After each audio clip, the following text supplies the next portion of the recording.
shall not want. He maketh me to lie down in green pastures. He leadeth me beside the still waters. He restoreth my soul. He leadeth me in the paths of righteousness for his name's sake. Yea, though I walk through the valley of the shadow of death, I will fear no evil, for thou art with me. Thy rod and thy staff, they comfort me. Thou preparest a table before me in the presence of mine enemies. Thou anointest my head with oil, my cup runneth over. Surely goodness and mercy shall continue to follow me all the days of my life, and I will dwell in the house of the most super intelligent power, force, and source of love and creation forever. What's happening, Benton here? No time to come up with a title for this stream, and we're spiritually attacked already. Just started the driving shift, and already expect the spiritual attacks, to be sure.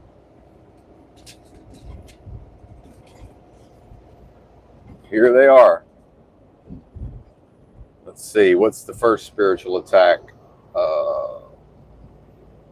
One of which is just got the rig weighed at the local truck stop, and we've already managed to burn 26 minutes off our drive clock. And most of the last, so just completely wasted about 10 minutes. Some of which was my fault, spiritually attacking myself in a way. Not entirely my fault. And this is where we get into truck driver versus dispatcher.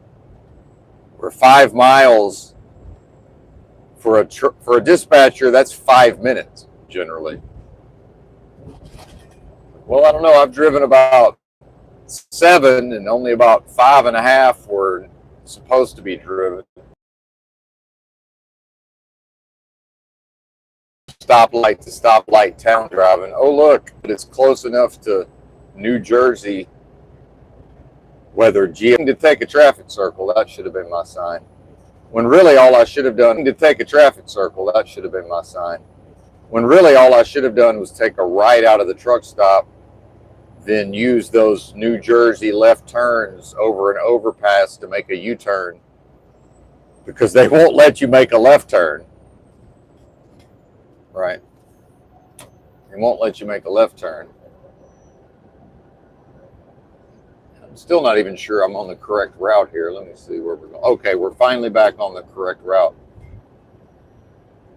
So in the process of all that, it rerouted me, except my my routing software tries to send me up I-76 towards Pittsburgh. It doesn't go to Pittsburgh, it goes near Pittsburgh, which with every other trucking company I've ever worked with was completely fine and nobody cared.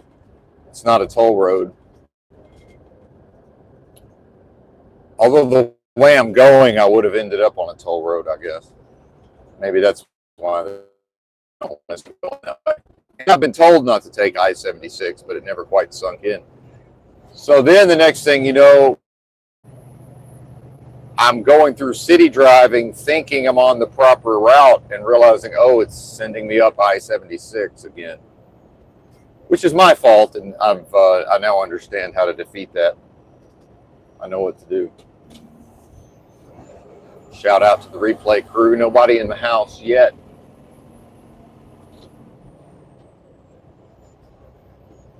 What I have to do is set a waypoint like near Columbus, Ohio or something, so that it takes me on the proper route for this company.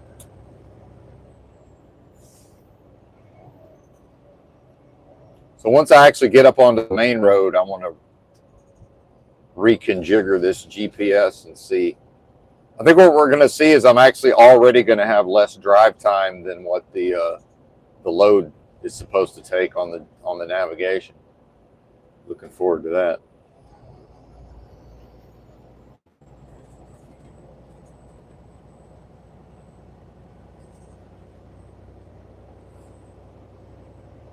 But bear with me, folks. Once I get up on this road, it'll be a lot better.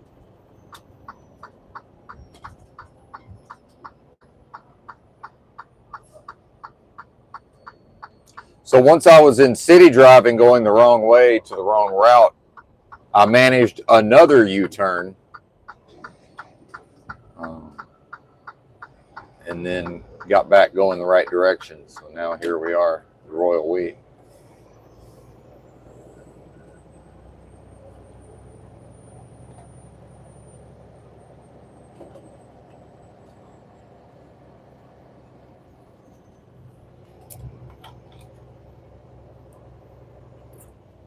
So we're 31 minutes off the drop clock, and you know, I've effectively advanced maybe 10 miles towards the 600 plus miles to make this delivery. Actually, we have plenty of time. And this company will use the personal conveyance option to deliver the load, which is strictly forbidden, of course. But since it's truck driving, you know, it's not outlaw and lawless. It's, you know, whatever gray area can sort of be taken advantage of temporarily until eventually something will happen. The company will get audited, and they'll either move to a different motor carrier number with all the same equipment, which they're also not supposed to do. Now we got a stale green with a car waiting, so we're going to slow down to nothing. 29 miles an hour. No, we made it through. Most truckers just go through this at top speed, of course. And that's a good way to have tickets and accidents. To commit way too early to going through on the green that then becomes a yellow and a red.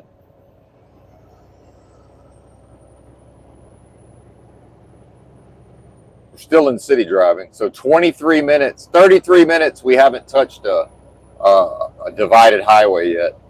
See, this is what the dispatch and the you know, the planners can't quite ever figure out because they don't drive trucks. They can figure out traffic and time of day. They can't figure out stoplight to stoplight. 5 miles can be 15 minutes, you know, best case scenario. They can't figure that out. And 1 or 2 wrong turns can easily be put the driver behind. Meanwhile, oh, don't go on I-76, except, you know, if you actually want the thing there, you know, 11 hours to drive 10 and a half in the daytime with traffic, you know, actually I-76 would be the better option. Oh, now we can't get on. We can't, our road's closed. Our road is closed. Awesome. Again, no way to account for this. Wow. Yeah, our on-ramp was closed.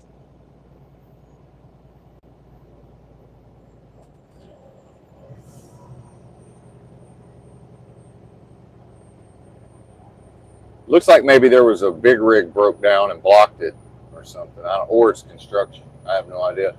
Now it wants us to make a left turn up here, but that's all out of commission. It looks like. It looks like, yeah, that's, I'm not sure. Maybe, maybe not. I can't tell. It wants us to do a U-turn up here.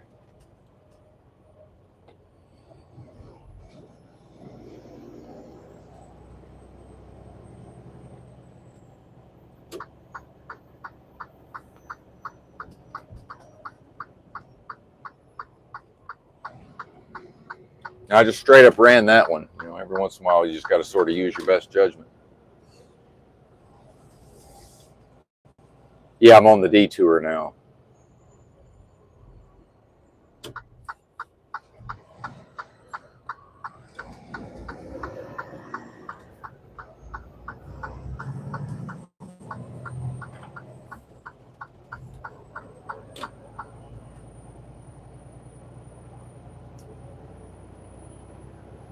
So 35 minutes off the clock, we've made effectively no progress.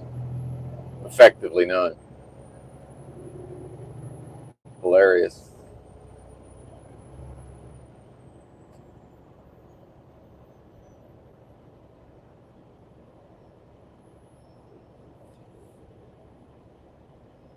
Welcome to truck driving. And you know, this is by design, because I've talked about before, the autonomous trucks will never deal with one moment of this ever. In the entire history of autonomous trucking, none of this will happen.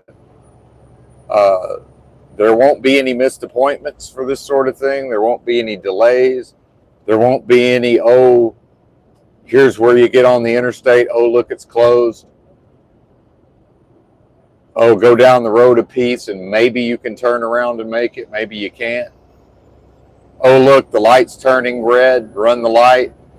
Oh, look, the next light's red. Well, no, there's no traffic coming. Run that light. None of that will ever be an issue whatsoever. So we're finally on the road. 37 minutes off the clock to get to the interstate.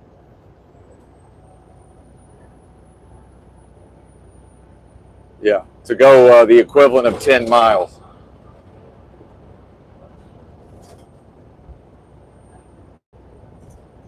And that's what, you know, again, the dispatchers, there's simply no way for them to ever, if they don't drive a truck, they just will never understand that.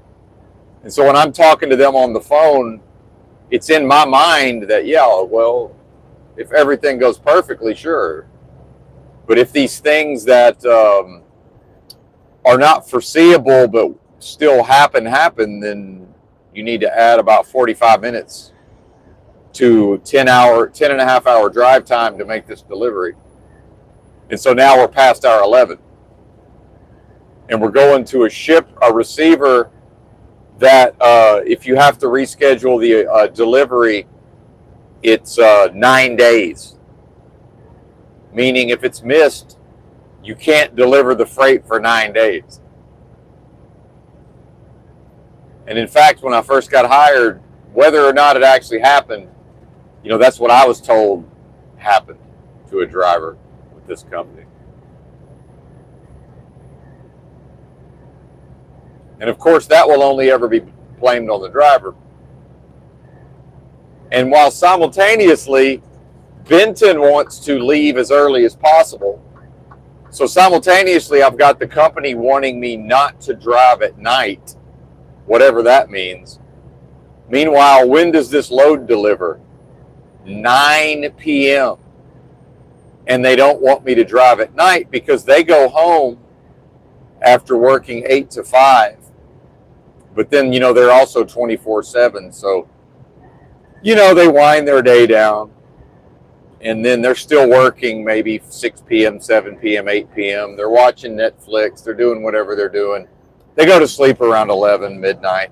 So to them, whatever happens after 11 p.m. or midnight, that's nighttime. But my eyeballs don't know anything about that. The only thing my eyeballs know is, hey, it's 5 p.m., it's winter, it's pitch black. And now I've been up all day, I'm tired, and I'm going to drive for 5 hours. That's night driving.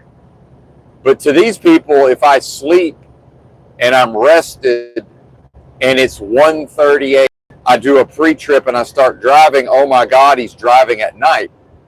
But the 5 p.m. to 9 p.m. is not driving at night because that's not nighttime to them. Right. That's not night driving. But that's night driving to me. You can tell them until I'm blue in the face. Oh, what I mean is when I'm up all day working, the sun goes down, the darkness descends, and I'm driving. That's night driving. When I get a good night's sleep and I wake up at 1:30 and I do a pre-trip and start driving, that's morning. But to them, that's never morning because they haven't been to sleep. In society, where people believe themselves intelligent and cannot ever understand that, and they work in truck driving, but they never drive a truck. Although maybe the guy who owns the company drove a truck. He claims to have. I have no idea if he did or not. I'd say probably, but it's hard to say. So just the spiritual attack of all of that, right? Meanwhile, if I had done what I wanted to do, which was take I-76, I probably would have driven 90 miles last night, paid for parking, weighed the load, went to sleep, and then had 510 miles to go with a full 11 hours to drive, and still plenty of time to get delayed en route. And it's almost a guarantee of on-time delivery. Almost a guarantee. But I would have inconvenienced myself because I would have had to delay the start of my shift until later. Right. So this is actually kind of better in a way, but so hang on, let's redo the GPS now and let it tell us how much drive time we have to get to the delivery.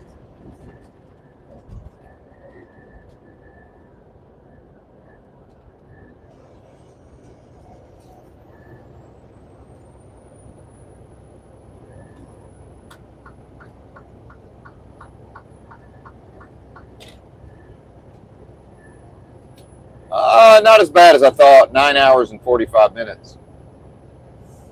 I've got 10:18 on the clock. I almost always beat the GPS. So really all I probably need to do, because I'm almost certain I'm going to hit Indianapolis traffic right at their morning rush hour, which really isn't too bad of a morning rush hour, but probably I'm going to need to remind myself that I'll probably just stop and take 2 hours off duty to stop my 14. Because, again, this thing delivers at 9 o'clock tonight at a grocery warehouse. So we're up all night again, which is fine. It's okay.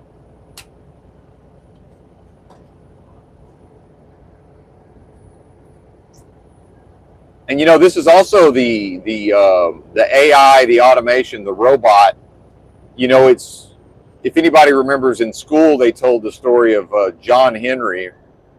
Was it John Henry or whoever that was that, you know, he raced the machine to tunnel through and build the road or whatever? Yeah, John Henry. Because John Hancock is your signature, and some people get that confused and say, put your John Henry right there, but they really mean John Hancock.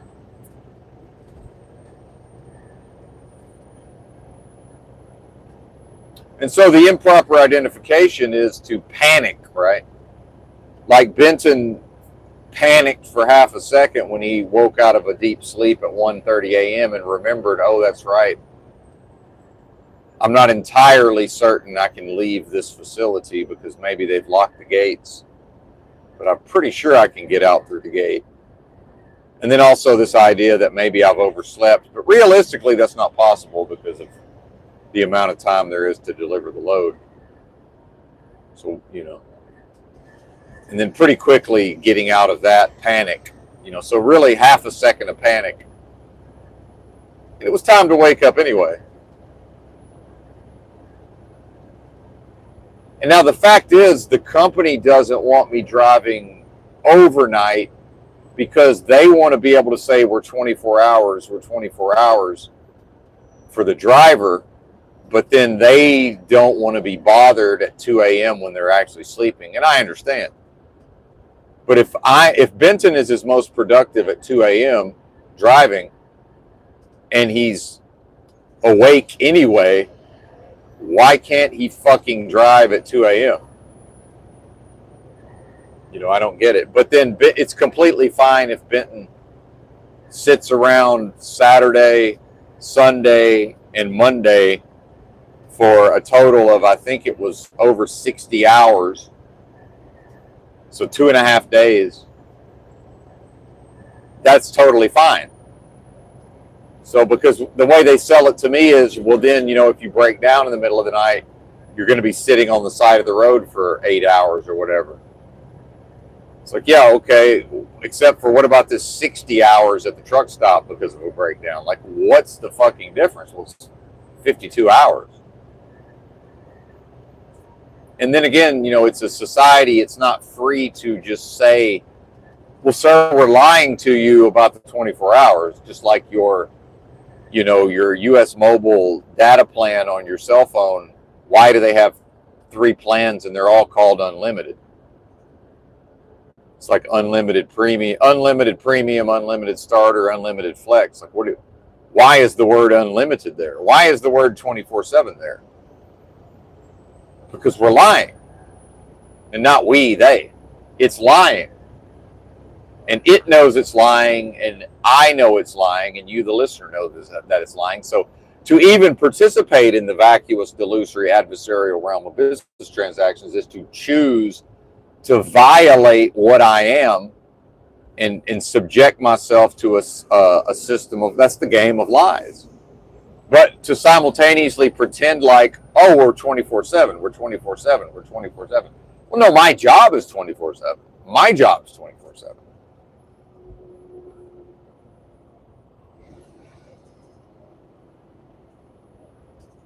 I can tell when I send a message and it wakes somebody up and they feel inclined to respond. I can read the message and go, okay, this is somebody who's texting me out of their slumber, right?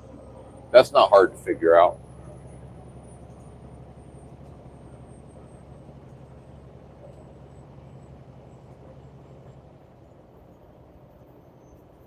And then, the NPC normies don't have any agency. I'm watching NPC normies behind me with no agency. And they have to normalize the speed I drive through this interchange, even though I'm well below the speed limit, because I'm not familiar with this area and I'm a long haul trucker, and it's better for me to go slow as fuck because I might miss an exit. And if I miss an exit, it could be a disaster.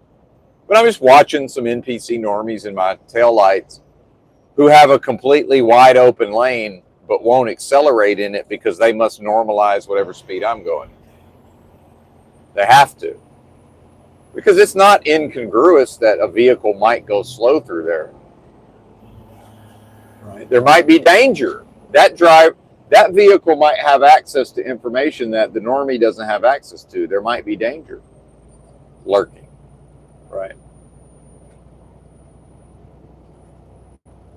But if I was local and I knew the road and I was hell-bent on getting somewhere in a big fat hurry, that same normie would happily go through all of that series of interchanges at 65 miles an hour, buried up the ass end of this trailer, happily, while looking at their cell phone.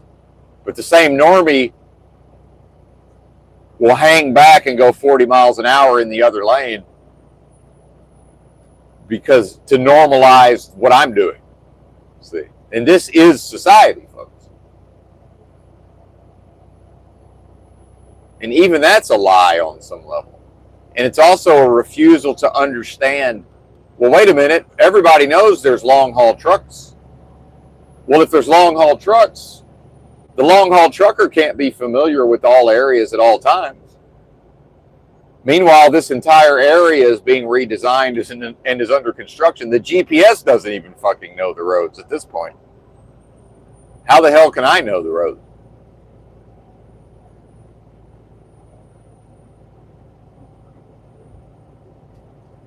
And again, this is the defense of the indefensible society. And we've seen it for the few people who are still around that have followed my channel and this channel, right?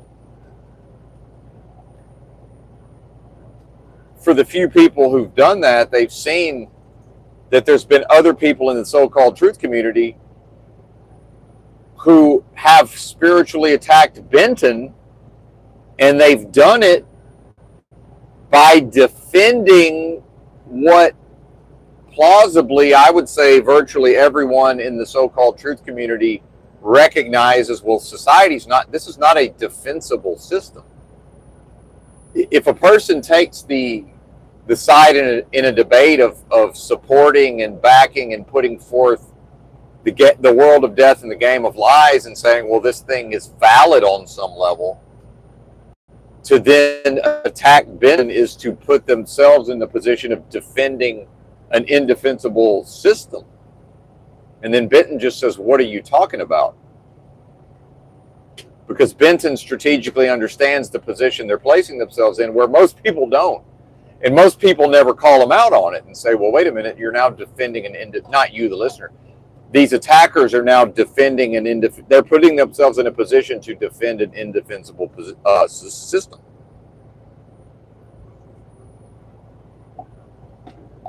And if they had honesty, if they had integrity, they would say, you're right. And they would say, they would own it and say, you're absolutely right. And what they are, the lovers of death, right? All they that hate what I am love death. They won't just come out and call themselves lovers of death and put it on Front Street, because their master works in deception and subterfuge and lies. So they're pretending, these people, whether they know it or not, they're pretending to be a thing that they can't ever be because of what and who they serve. And that is the spiritual war. And the example of Christ is to say, okay, well, in the context of the performance, Benton will surrender spiritually to these various aspects at times and will transcend and move beyond the limitations. And any weapon that forms, Benton will vibrate ever quicker, the quickening spirit, and avoid the missiles. And so to avoid the missiles of this morning was to avoid becoming panicked and outraged and upset and irritated, right? Which is not stoicism. If you hear my tone, if you hear the energy in this ain't stoicism. And so that's a lie of the system that says, oh, well, stoicism. What? Stoicism? Are you out of your mind? That doesn't even compute. Stoicism. What are you talking about?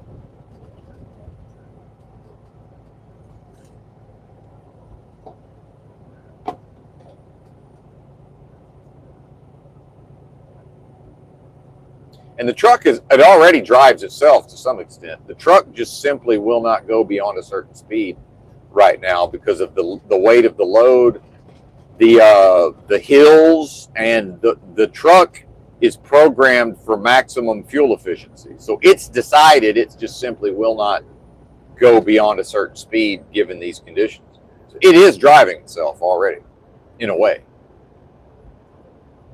And now finally going downhill, it says, okay, now driver, you can go the speed that you've selected. Now that there's no fuel saving benefits.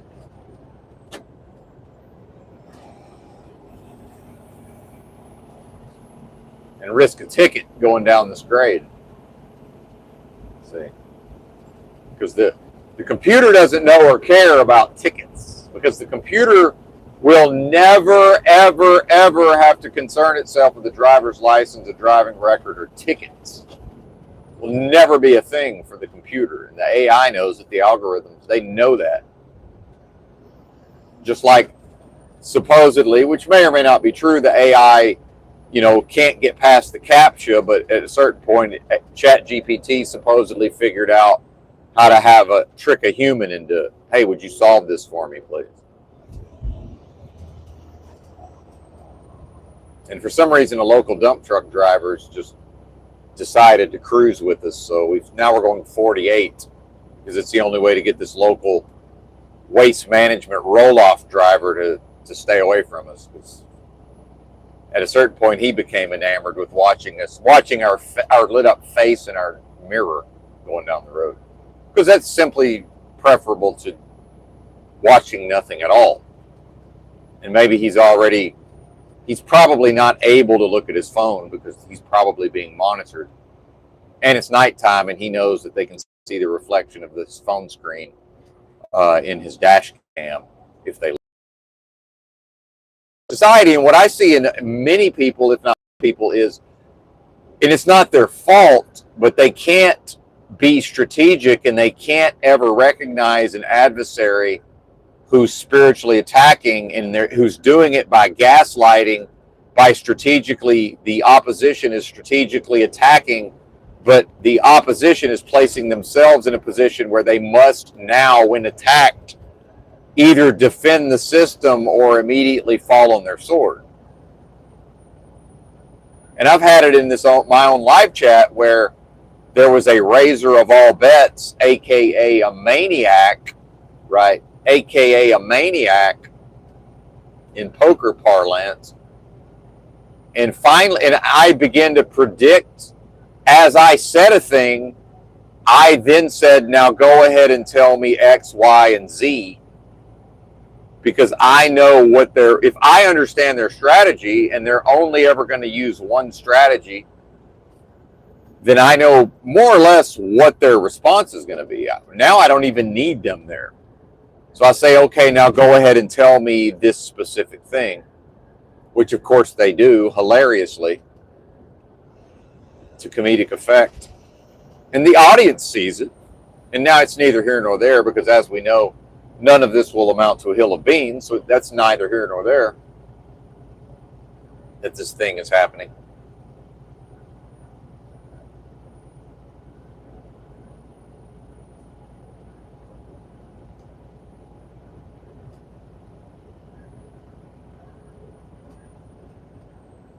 Just a moment, I sort of lost my point there, but it'll come back.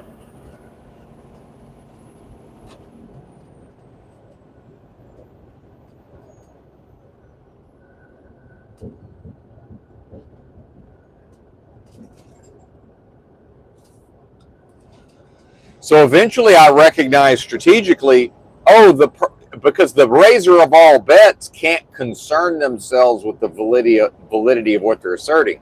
Once the raiser of all bets has committed themselves to that strategy, they will, if I continue to just always put the ball in their court, eventually they're going to have to marry themselves to indefensible ideas that can't stand the heat of scrutiny.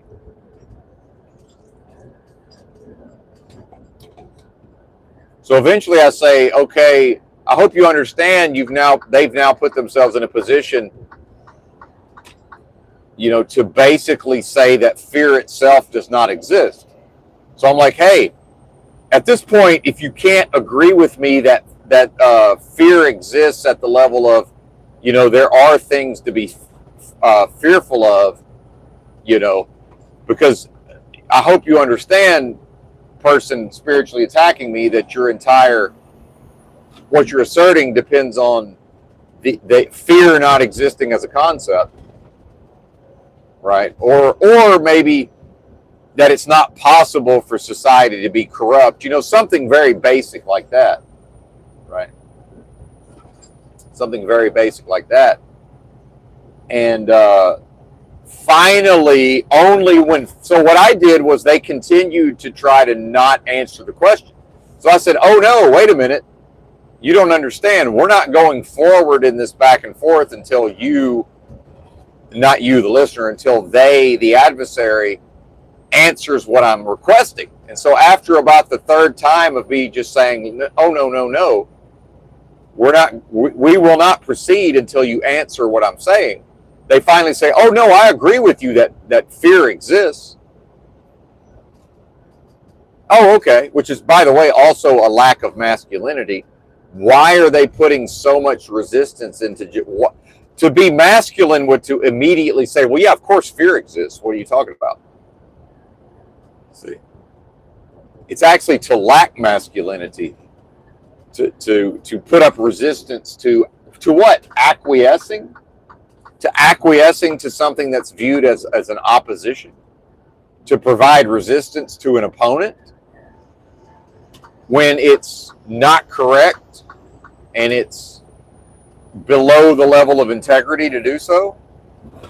You know, masculine traits would say, well, integrity and honor and honesty would say, well, yeah, clearly fear exists as a concept. And in fact, you know, for the purposes of the discussion, fear, you know, can be a motivator. Fear can be a thing, right? But when the individual has already married themselves to a back and forth based on a raising of all bets, and then it's like, well, wait a minute, why is the individual resisting? Why are they providing friction and a resistance? What's the purpose? Let's see. And that's how we learn. That's how the royal we learns under John Nash game theory optimal, you know, mathematics. And so Benton, who's not a mathematician on paper, and now we're in a race with another truck because that truck, for whatever reason, probably doesn't care about maybe getting a ticket through here. And we've caught up to them on the grade, but now we're just going to ride. Now we're going to ride side by side for no fucking reason, and just it's absolute abject misery to just ride side by side as trucks. Like, why would we do this to ourselves? All he had to do was tap his brakes, not speed up for 1 Mississippi, 2 Mississippi, 3 Mississippi, and I would have gotten past him. Not an option. Simply not an option. And I would argue that would be masculine. No, he must provide resistance in this moment. Why? To what effect? And part of it is just he's racing. He's racing the other trucks. Like, I'm not in a race with the other trucks. Again, how does Benton have no tickets? How does Benton have no tickets? Well, he doesn't race the other trucks. I speed when I'm pretty sure I can get away with speeding. I'm almost certain that this is an area that I can only get away with speeding if there just doesn't happen to be any officers doing enforcement.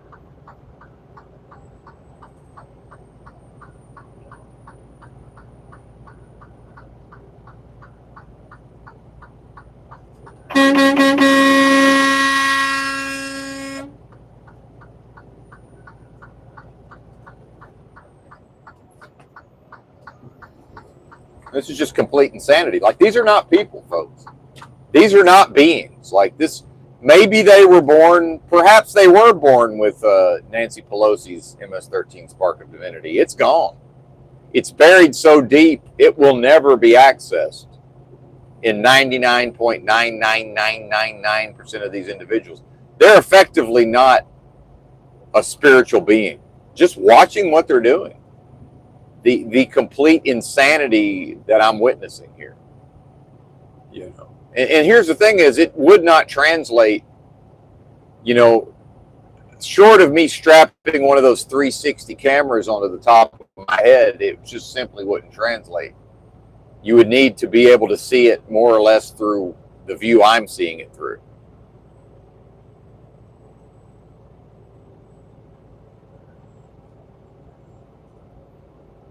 And again, it's the spiritual attack of, hey man, if everything goes right, you have just enough drive time to make this delivery in a, you know, a full 11-hour shift of driving. And now here comes the pressure to go, what, 65 and a 55 in a construction zone? And maybe even get in the hammer lane. Oh, look, there's a cop. You know, 10 over in the hammer lane in the construction zone. Right. Because they're fighting me tooth and nail every step of the way, no matter what I do. See? And that's the realm attacking. Because how can the same person who will race me on the downhill, how come I can't even get behind them when I slow down to 55?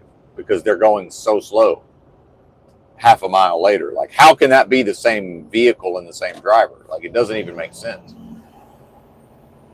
And now they're way down the road again. But see, now we've hit upon the waking dream surrealistic unreality. Where ultimately, what's the difference between delivering the load or not delivering the load? I mean, there's really no difference, just circumstance. It's a difference of circumstance. Beyond that, there is no, it's the same fucking thing. There's no difference. It's still a world of death and a game of lies. It's still never completely real.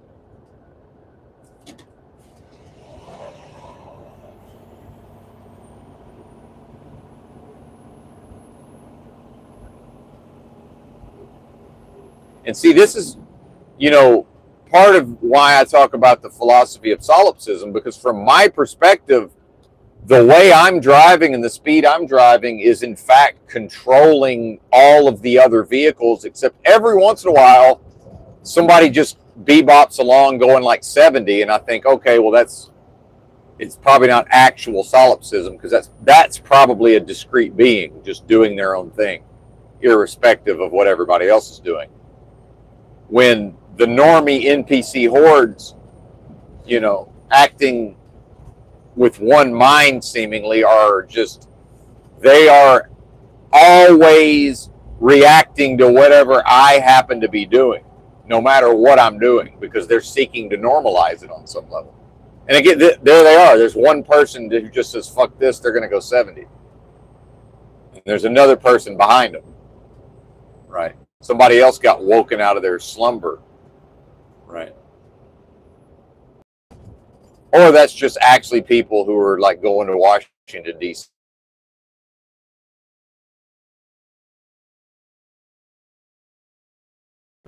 So how did I get in this gigantic group of mostly big rigs, but also some bozos who are too scared to learn how to drive a big rig, so they do that hot shot, car hauling with a fucking dually pickup, diesel dually pickup, right?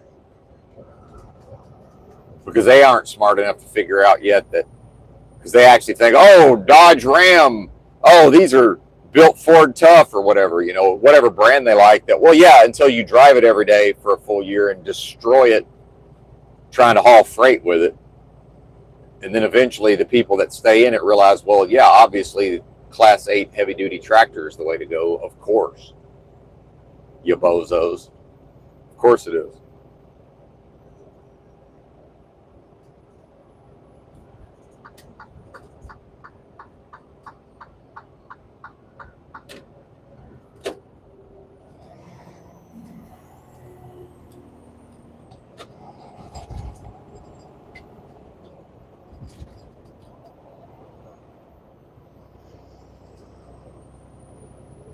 And now they're slow merging.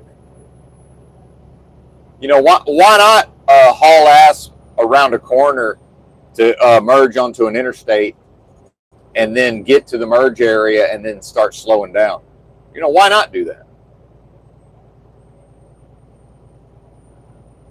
If that would have happened in 1997, anybody that saw it would have said, that's a crazy person. That's a crazy person. Only a crazy person would get to the merge area and start slowing down without a specific reason. Only a crazy person would do that. Now it's about half of all vehicles do that.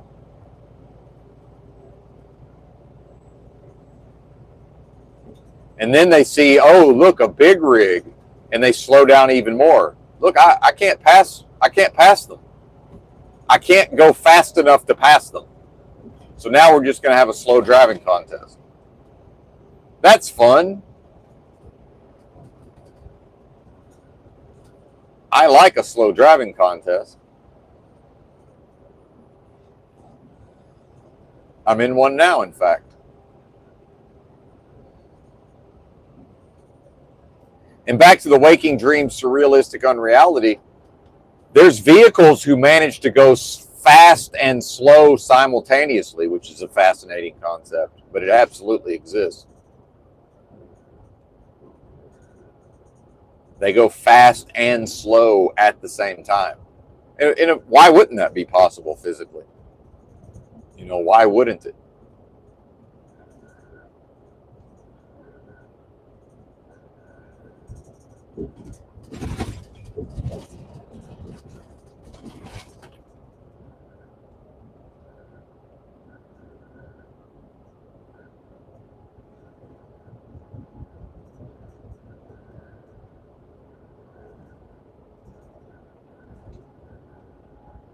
And again, society can talk about empathy until it's blue in the face, but it will never, ever, ever be able to drive in an area that it's familiar with.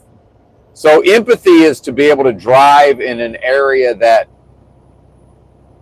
I'm familiar with, and then to look at a long haul truck and say, they're not familiar with the area. Now, what is their primary motivation to do their job properly? It's to go whatever speed is necessary to not take the wrong turn, to get through all of these interchanges that they are not familiar with. And that sometimes the area has been redesigned because of construction, and they must pay strict attention, or the next thing you know, they're in the wrong lane. Nobody will let them over, and now it's just, okay, now we're in a clover leaf trying to figure out how the fuck do we get going the right way again. And the company says don't take I-76. Meanwhile, if we just took I-76, none of this would be a problem. It would just be completely fine. Because probably one driver took I-76 and had a catastrophe, and then the company just decided, okay, no more I-76. Because that one driver then has to represent all other truck drivers. It's like, well, wait a minute, I've taken I-76 100 times and never had one single problem ever.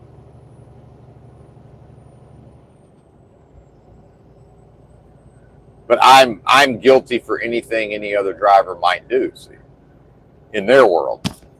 And so rewind to last night, and here's Benton talking to the dispatcher, who's saying, well, most drivers this and most drivers that.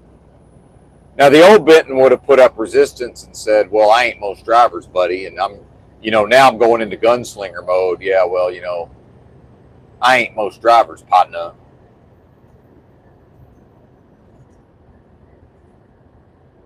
Yeah, I can't crawl in his brain and unfuck his brain. If he can't figure out that we got a weirdo, strange, oddball called Benton that we're trying to work with here, I don't know what to tell him. Meanwhile, the indefensible system operates in part by beating people into submission. The system is willing to put virtually limitless energies and efforts towards beating an individual into submission, right? Just hammer and hammer and hammer to where eventually that person will just go ahead and just do what everybody else does, regardless, right? Which that is a spiritual death, right? Where there shouldn't even be a possibility of a spiritual death. Or more correctly, that's a spiritual surrender to, that's a bowing down to something that's less than what I am, right? That is to play right into the hands of the enemy. That is to curse one's own blessing. And so same thing backing in at the receiver last night. It's very tight backing. I'm able to back it in. I'm 100% able to do it. I'm not able to do it in the way that visually looks the exact same way that the NPC normie backs in. So the moment I start my maneuvering, the person that's in the normie that's in the truck that's already at the dock immediately goes into panic mode and starts getting ready because he thinks he's going to have to jump out and help me. And my first thought is, oh my God, this bozo is about to jump out and try to help me, which is only ever going to make it take longer. So as truck drivers, if we all want things to go smoothly and we all want to be able to, because now I'm blocking a key area. Why does my backing maneuver have to occur where now nobody can continue to access, no other trucks can access the facility? Because every truck has to go through this area at some point. Now I'm blocking that area. Now this person wants to jump out of their truck in a panic to help me, and their help is going to make it take longer. And if I look them in the eyes and say, hey man, I know this sounds crazy, but my brain doesn't work properly. Benton's retarded, and if you try to help me, it's going to take longer, right? And then so masculinity would be able to accept, oh, okay, gotcha. I'll fuck right off then, sir. And if you need my help, please let me know. Yeah, will do, buddy. Have a nice day. And so when people want to romanticize the 50s and Ozzie and Harriet and Leave It to Beaver, see, in the old days, I could probably just give a fella a look like, hey, man, do you want me to punch you in the face? How about you mind your business, buddy? Right? And then I would receive those looks and know, okay, let's leave this fella alone. Well, that's over with. You know, that's over. That no longer exists in society. We can't have that. Now, that still exists in men. You know, I can receive that message, and I do at times. You know, there are men who can receive that message.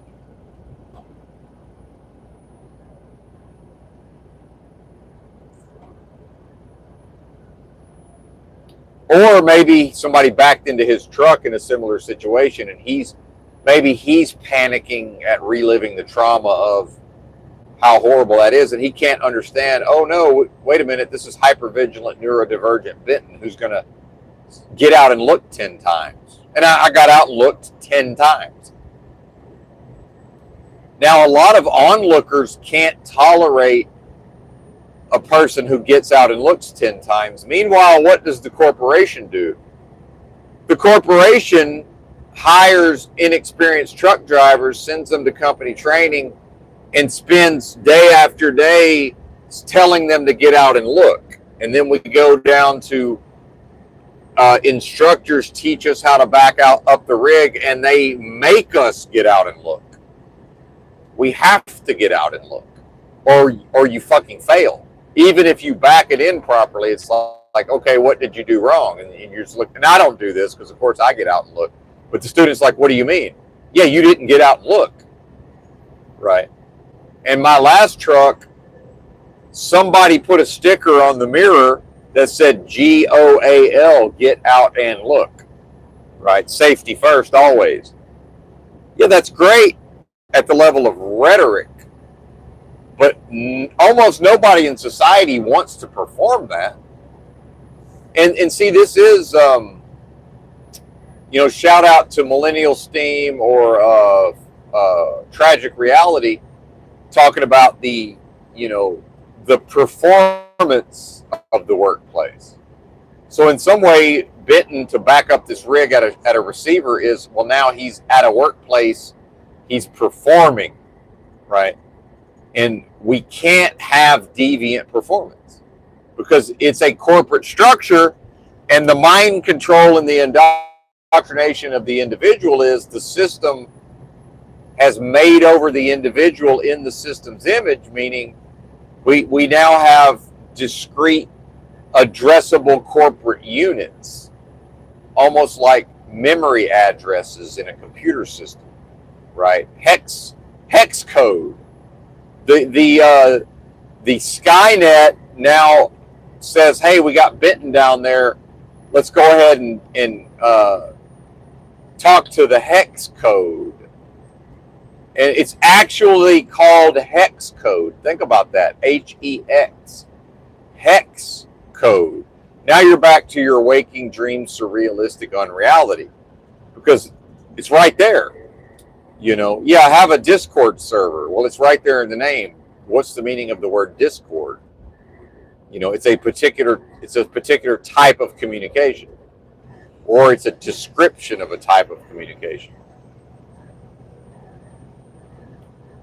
Now, when I talk about addressable corporate units, and then I then make an analogy to computer addressing memory, especially when we get to like assembly language, or you get to the layer above, you know, you get into zeros and ones, and then the next layer above that is assembly language. And that's going to start getting into your hex codes pretty quickly. And don't take my word for it. Google that shit. Right? You know, at one point I was a computer science major. It didn't last very long, but I did go to a university with a declared major of computer science. Again, not for long, but I'm pretty sure you got the zeros and ones, and then you got the, you know, the next layer. Now you got the hardware layer in there too somewhere, but you got, you know, you're going to get into assembly language And then on top of that, you're going to have your higher level programming languages.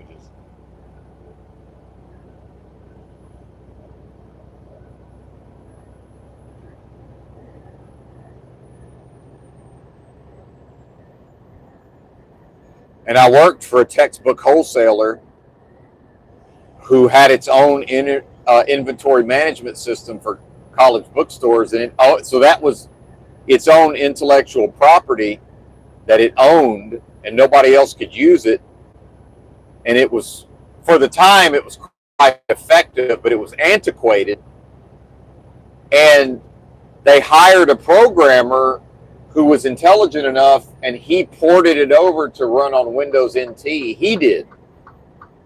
He ported it because it used to run, assembly language. And then, so there was a whole stack of these layers that this thing ran on. So eventually it was like, okay, now it's a modern, GUI interface. And he ported the fucking thing over to Windows NT himself. And so now the entire organization depended on one person that could continue to patch and update and bug fix and make this fucking thing work. And in mostly programming it in COBOL, while also being able to go down into the depths, go down into the depths of the layers and make this shit work. And he knew he could do whatever the fuck he wanted, more or less, as long as he showed up to work and made the fucking thing work. Right. Brilliant guy in that way. But guess what? Brilliance doesn't mean the person gets rich. Brilliance doesn't mean anybody wants to be around him. In fact, he was a disgusting pile of trash in a way, too. Picking his nose, insisted on working in the dark, right? Probably some version of a devil worshiper in his own right, But back to the hex code. So now it's human beings in a machine, thinking like a machine, reacting like a machine, and letting the machine operate them by proxy based on a memory address or a pixel, but I like memory address, through a fucking hex code. And this is what's called life. It's not life, it's death. What I'm describing is not life. How could life operate based on a hex code? Does that make sense to anybody? How could life operate based on a hex code? Doesn't even make sense. What I am will never know anything about a hex or being hexed. Never. What are you talking about? Now, if the being is willing to treat their blessing as if it were a curse, well, eventually you get into a situation like earlier where, there was a bunch of individuals surrounding Benton who, if they all came out of their mamas, with Nancy Pelosi's MS-13 spark of divinity, well, it's buried so deep that effectively there's 0%. There's 0.000000001% chance that they'll ever uncover it. It's effectively impossible. It's never going to happen. But they're addressable, and they operate by proxy on behalf of Moloch's machine through a fucking hex code.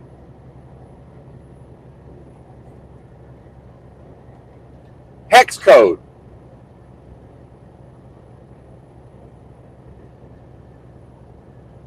I got to read this. Sometimes I have to. And every once in a while it turns out I'm wrong, but not often. What is hex code?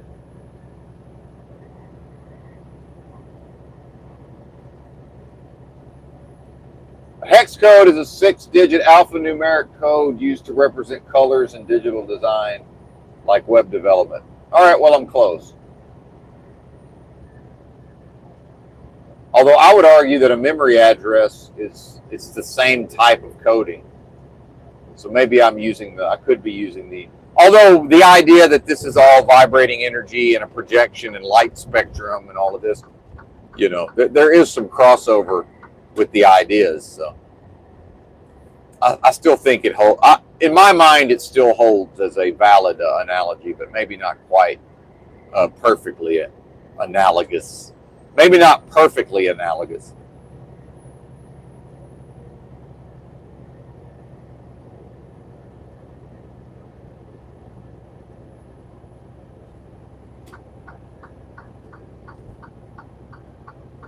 Close enough.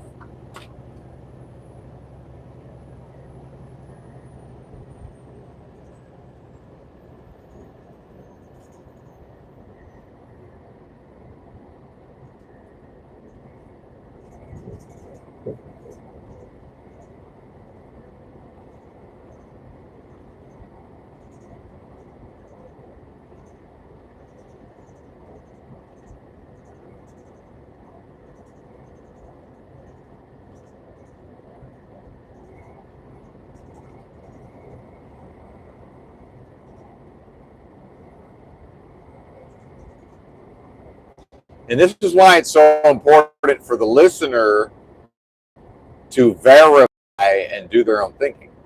See? Because imagine internalizing some of this and then repeating it to somebody else who then just pulls their phone out of their pocket and Googles it and says, "What are you talking about?" That's not, hex code isn't memory addresses, it's fucking colors in a palette. What are you talking about, bozo?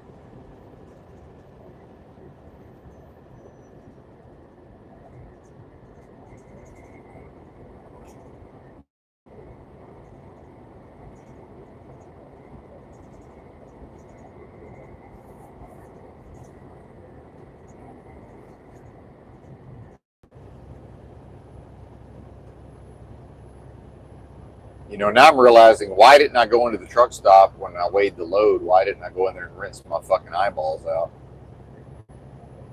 Bad decision. My eyeballs need a good rinsing right about now.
The dead air is because it's one of the rare times that I passed a four-wheeler.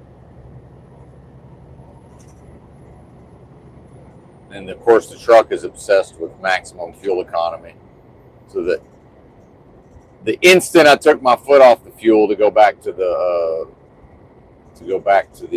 cruise control, it immediately started to slow down.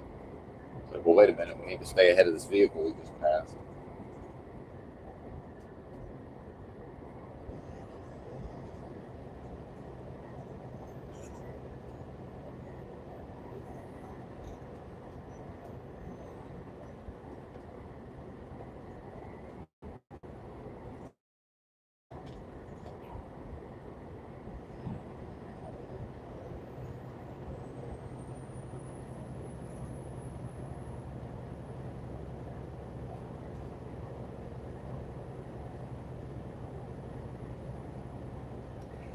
And I think also what I'm on about here, the listener, we went from 9 viewing to 6 viewing. And part of that was my own sort of proving myself wrong in a way by looking up a meaning of a term. When I would say, why wouldn't the listener look up the meanings for themselves? And what we know is most people just simply will not. They won't just go look things up. Now, some people, it's because they associate that with school and, whatever stresses and traumas they went through because of school. Anything that seems like schoolwork, is repellent, right? That's certainly a thing. But, so what I would say is, as a person who has lived an entire, again, if I'm willing to entertain the notion of a life, whatever that means, the slow process of death, Benton has been pursuing knowledge, study, and research his whole life, way before the internet came along, at least in my life, or in my journey or progression through a slow process of death. Wow, I'm passing another four-wheeler. This is almost unprecedented. Hang on.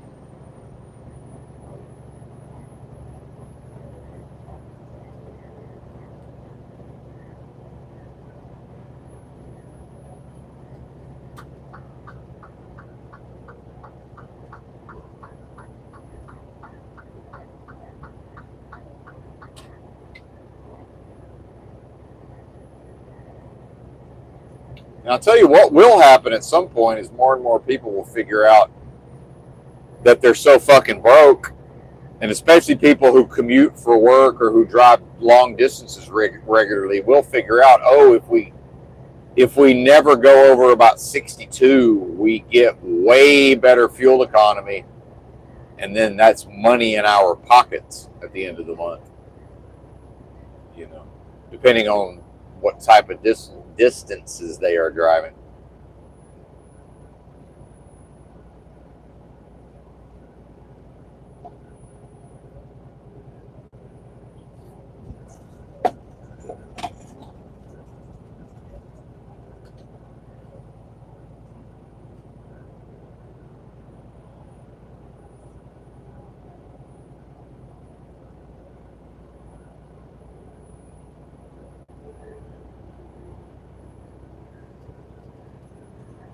Got to make up the food stamp money somehow. And some people say, well, what do you mean? They're driving to a job. It's like, yeah, but you don't think there's somebody in their life and their family loan each other money or help each other out, right?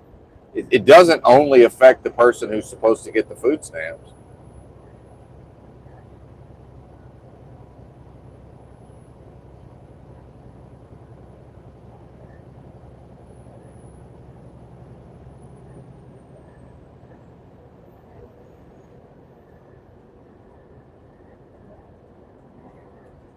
And people say, well, yeah, and whoever's on the food stamps could get a job. Well, maybe they could. Maybe they already have a job, but yeah, maybe they could get a job.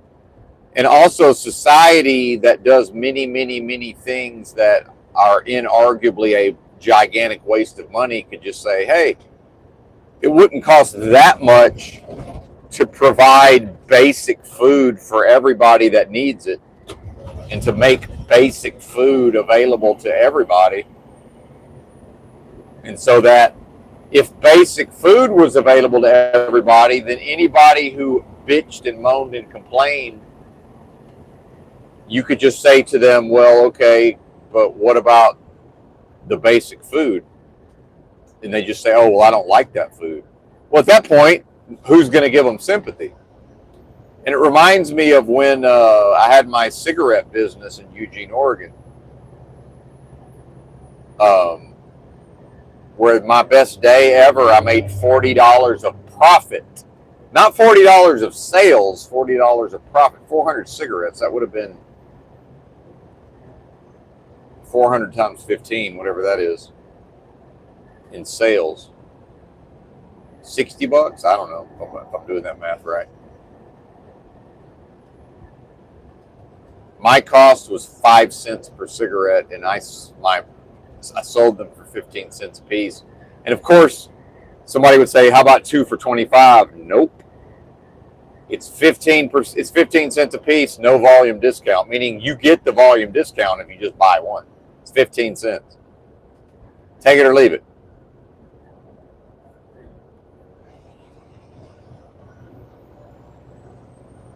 $3 pack of cigarettes.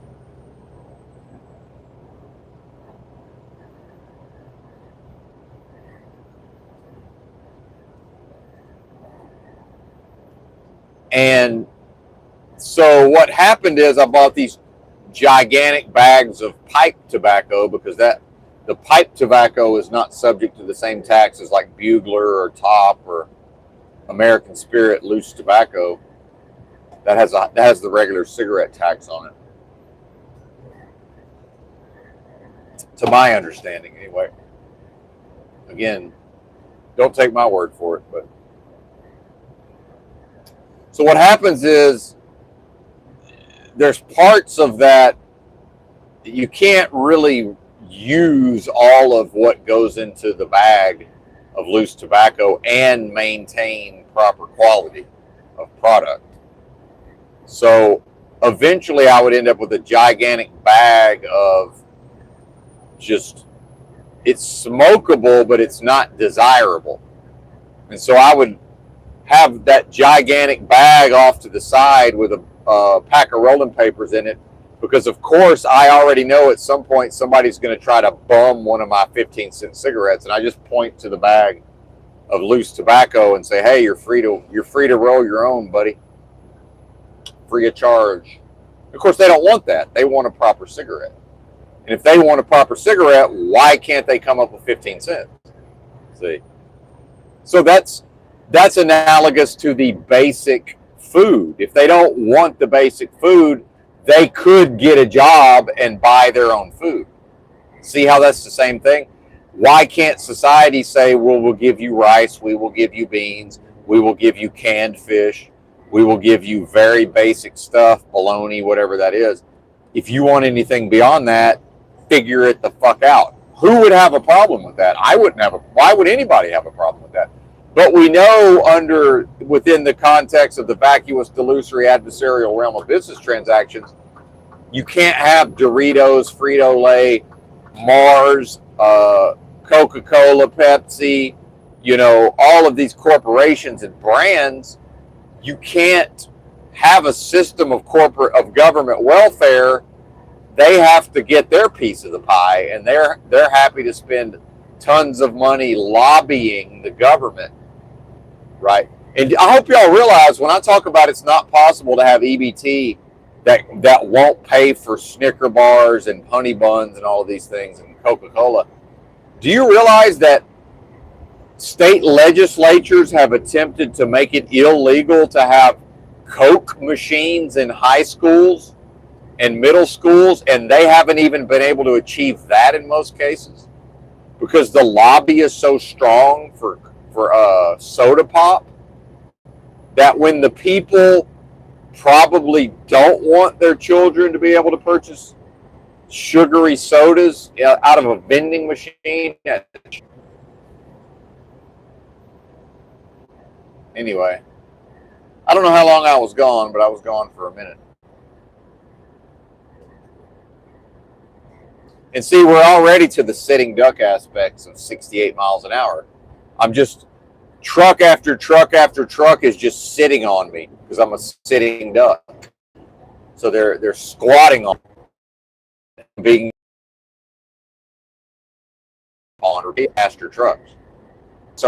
They're either super trucking and they're risking tickets and they're blowing by me at 80, or why would they risk a ticket to shit on me at 75? It doesn't even make sense. But because I can't go the motherfucking speed limit without gluing my foot to the floor, now I'm shat upon repeatedly. I'm squatted upon and shat upon. Because that's what this world does. It doesn't know how not to do that. That's what it does. See?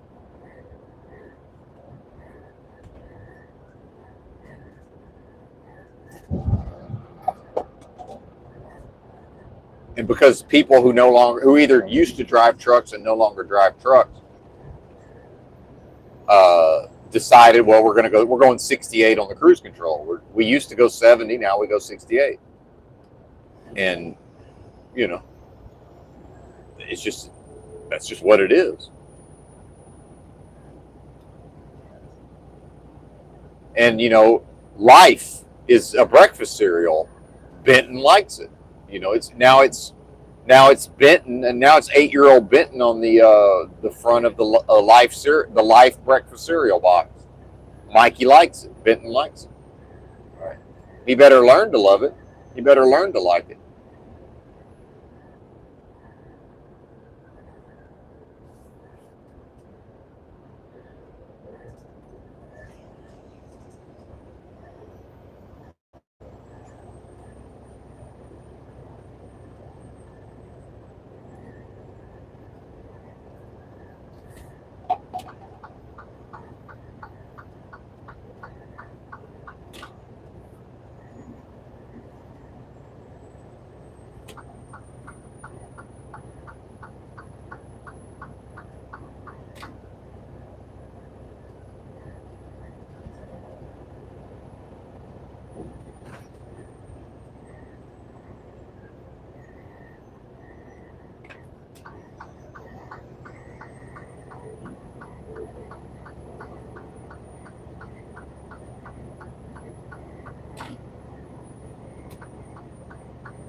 And then, of course, the answer to a lot of this is just to accuse Benton of overthinking. And it's like, well, wait a minute.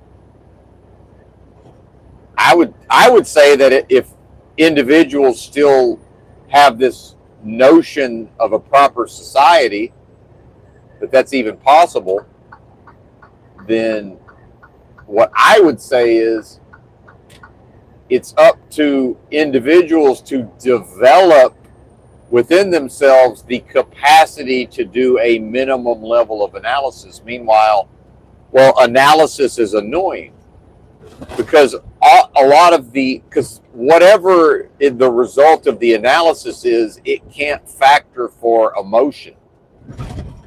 An analysis crunches data and spits out a result completely divorced from emotion, meaning not in consideration of how will that discrete output, how will the individual potentially feel about the output. That's why individuals are mostly precluded from properly analyzing. That's why Benton is accused of overanalyzing. No, Benton doesn't. That's not even possible. There's no such thing as overanalysis. There's analysis gone awry, just like there's emotions gone awry. Otherwise, there's analysis or lack of analysis. There's no such thing as over-analysis. One is either engaged with the process of analysis or one is not engaged with the process of analysis. There's no such thing as analyzing too much. Now, there's a thing where the being has analyzed to the degree sufficient to achieve a specific goal in a specific context. If they then don't act based on what the stated goal is and continue to trap themselves within analysis, well, that's a different thing. That's not over-analysis. That's a, hey, the shit or get off the pot moment was a while back and you're still on the pot not shitting. That's not over-analysis. That's not shitting and not getting off the pot. Either take a shit or get off the pot. Don't sit on the pot not shitting. That's what people think they mean when they say you're thinking too much, you're reading too much into this, or over-analysis. Well, there's no such fucking thing as over. What are you talking about? I'm either analyzing or I'm not analyzing. If I'm analyzing, I can't analyze too much. That's like saying to a person who's running, hey man, you're running too much. You're like, what are you talking about? I'm running. How can I run too much while I'm running? It doesn't even make sense. Like, what do you mean? That's nonsensical. It's an analysis is an action. The being who's engaging in an action, how can they in the moment, how can the being be too actively engaged in the act? It doesn't even make sense. Like, that's not possible.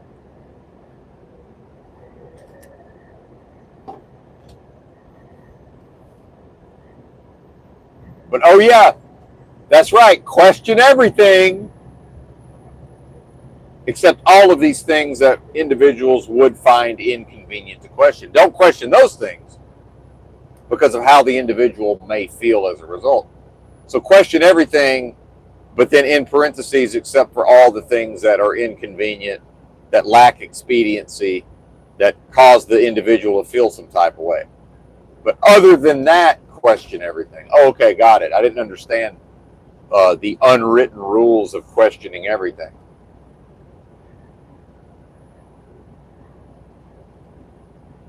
Thank you for reminding me.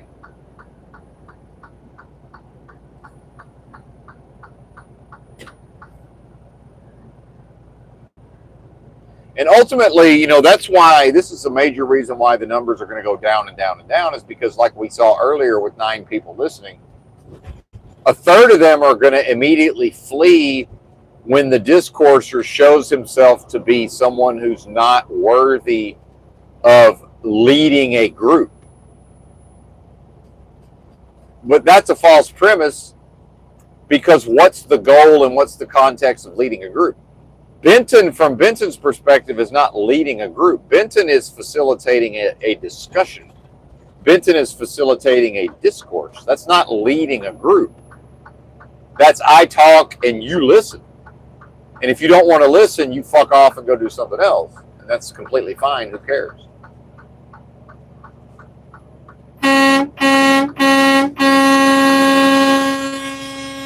They're trying to slow merge me so bad that I'm already going 43 with the flashers on, and they're trying to slow roll so hard that it shouldn't be physically possible for them to merge into the interstate with me, but they still tried. That's why I got on the air horn, if you were able to hear that, to let them know, hey, buddy, I'm going 43 with the flashers on because I'm 76,000 pounds up a gigantic grade that I couldn't gather enough speed for, because at nighttime I can't see that I'm about to go up a gigantic hill and I probably need to speed up first.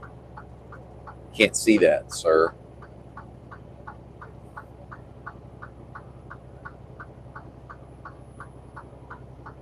And that's who your neighbors are. That's who your coworkers are.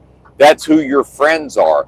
That's who you go to church with. If you have friends, if you go to church, if you have neighbors, if you have family members. It's people who will merge onto an interstate at 4:49 a.m. and there's a big rig going 43 with its flashers on, and they will already going slow. They will try to go slow enough to merge onto the interstate with that big rig. That's your neighbors, that's your family, that's your coworkers, that's your local school administration. So tell me again that everybody's going to come together, sing Kumbaya, and fix society. Tell me again, how is that going to happen? It's not, because it's never been possible, because the idea of fixing society is always in the context of a proper society. And I'm here to tell you there's never been a proper society, which leads me to believe there can never be a proper society, because it's not possible. And logic dictates to me that proper society would never give way to the present society, meaning there can't past societies never could have, strictly speaking, represented proper society by virtue of giving way to or leading to the present society. Because how could a proper society ever, how could what it came out of it in the future ever be what is now being experienced? That doesn't seem logically possible to me. That's not possible. Intuition says you're right, Benton. That's not possible. Thank you, intuition.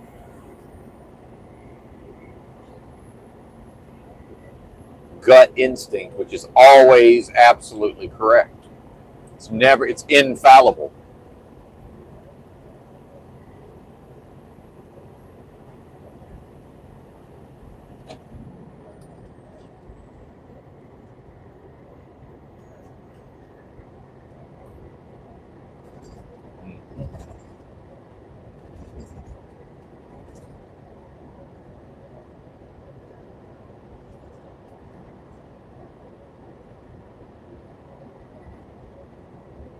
Now I'm in a big race again for some reason. Why are we racing all of a sudden?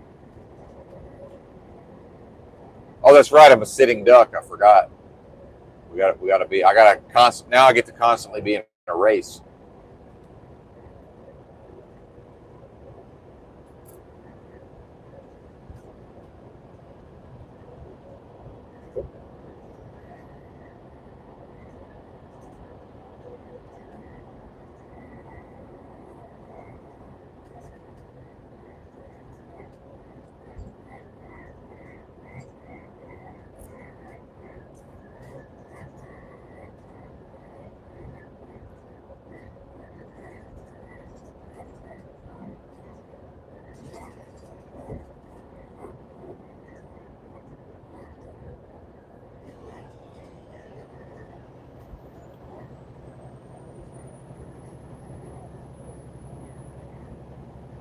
And see, Benton has no involvement with any individual other than himself, their internal space, their feelings of safety, security, orientation, right?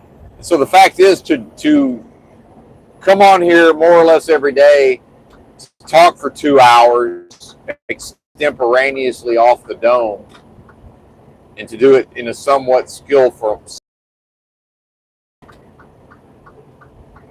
it's not possible to do that with accuracy and to also never say things that aren't going to cause some of the listeners to say, well, wait a minute, we were following this person's tone of voice, we were following their confidence, we were following their presentment, not so much what they were saying. We were following all of these things, but now now we're being signaled that, in fact, there's not a reason to have confidence in this individual. Well, there's not. Why would a person place their trust or confidence in Benton? Well, I'll tell you why. It's because of mind control and psychological programming.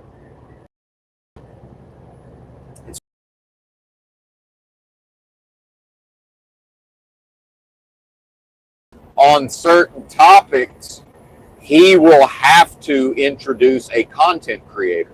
And he'll have to say, oh, this YouTube channel talks about trust in that the human. And we attach the idea to a trustworthy human.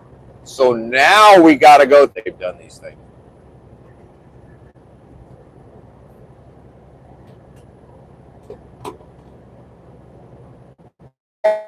Also, we talk about the biography of somebody who's not involved in the discussion. Right? Why? Well, that shows the gatekeeping. That shows the psychological control of the boomer. This is the whole idea of walk softly and carry a big stick, and that got attached to a particular president. Was it FDR? Whoever said it, supposedly. And then at that time, the president was viewed with trust and admiration, and the nation orients itself around this figure, and and again, it's some acknowledgement of stoicism, perhaps, of walk softly, don't rock the boat, don't make waves, but wield a lot of power simultaneously, carry a big stick, right? So the carry a big stick is to reassure the public, or to assure the public that, hey, there's nothing to fear except fear itself, meaning daddy's got you. Because even though daddy might be soft-spoken or in a wheelchair, in the case of, I believe, FDR or whoever, whichever one, was infirm to some degree. Maybe Teddy. I think that was Teddy, but I'm not exactly sure.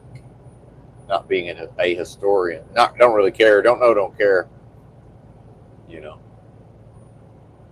Both Roosevelts crippled by mutants. If anybody gets that reference.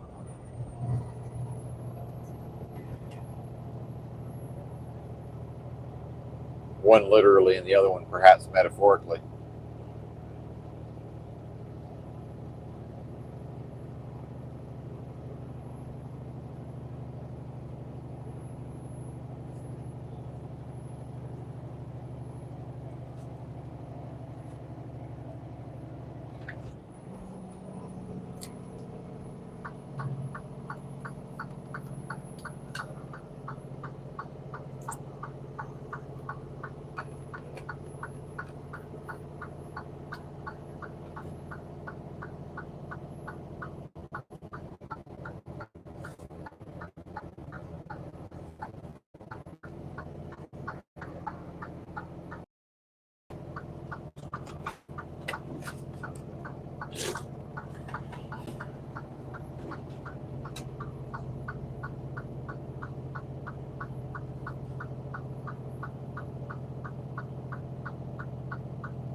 And back to truck driving, which I started the stream complaining about to some extent. More and more, like this load I'm on, the only reason why a Snyder National or a JB Hunt or whoever isn't hauling this freight is because, more and more of these corporations, they want to go to this just-in-time, pickup and deliveries. And, Snyder National's not really about that life unless they can have like a dedicated, if they can have a dedicated team. But then, they don't, Snyder as a company, in order to maintain their status with the government, they don't have a personal conveyance option. They don't even have a split brake. So, Snyder can't even haul this load because they're going to be, and they can't haul it when they have to reschedule the appointment, and they can't get an appointment for 9 days. They can't haul the freight and make money.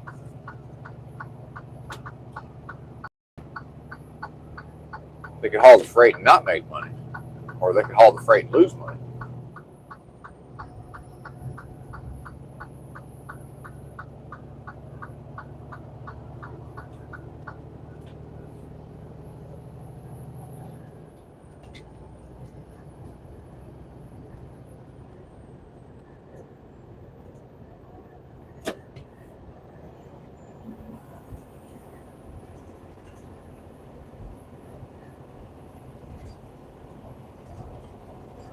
You see, my job is supposed to be to drive 76,000 pounds, up and down these hills skillfully and safely. But that's not my job. It's supposed to be my job, but that's not my job. My job is to maneuver through and manage these various dead bureaucracies, including the bureaucracy of my own company, of the company that I'm allowing to employ me, even though I'm not even technically an employee, a contractor, but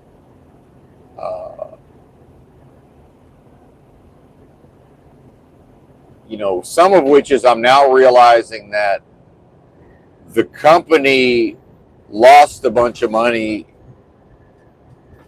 over the last basically since they've hired me. They've lost X amount of dollars, and some of that is somewhat my fault, although arguably some of that is based on outside of the realm of just normal mistakes, is just, well, there is an adjustment period where the company figures out the driver's tendencies and the driver figures out the company's expectations.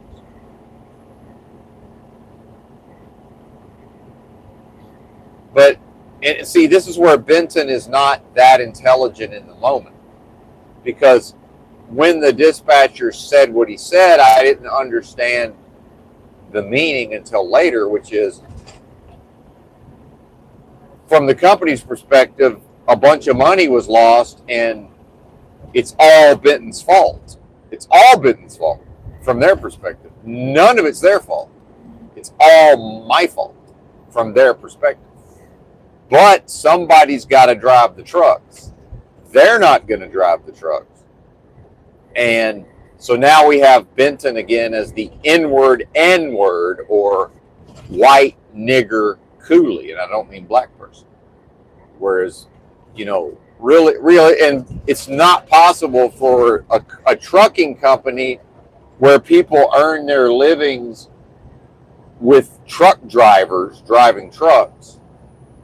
The driver has to be at the bottom of the totem pole, but the company wants to pretend like the driver is at the top of the totem pole. Well, it's the inverse of that. It's the opposite of that.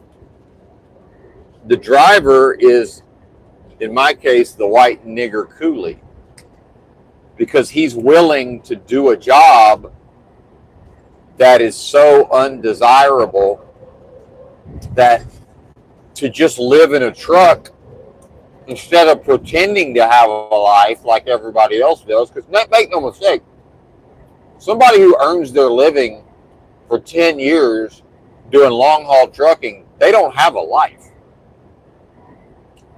They have the appearance of a life. They don't. That's not a life.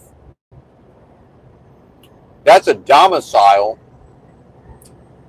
That's probably an old lady, maybe some children, and that's a bunch of debt obligations.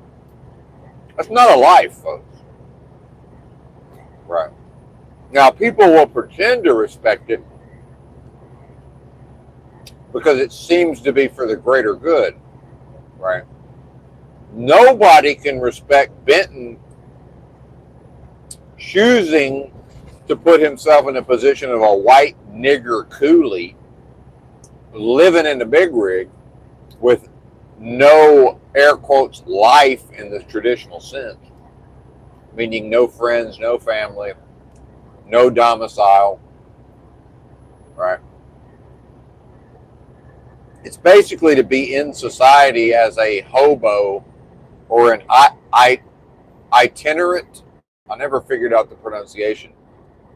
I think it's itinerant worker, right? But I do sort of have a place to lay my head, kind of, although that's subject to change at any time. It's not a guarantee, right? But the sleeper cab, I mean.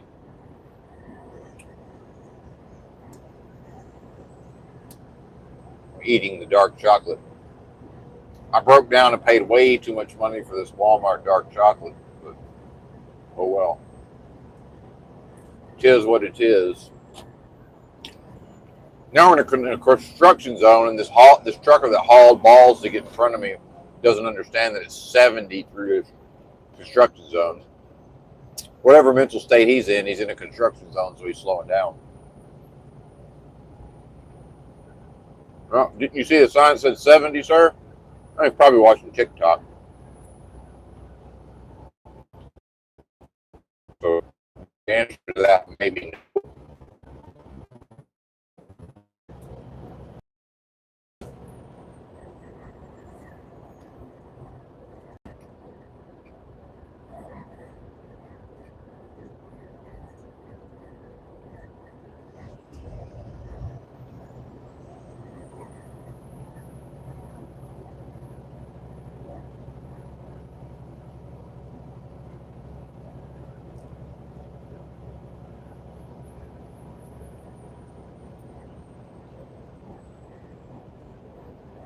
Maybe this is a different truck. I don't know.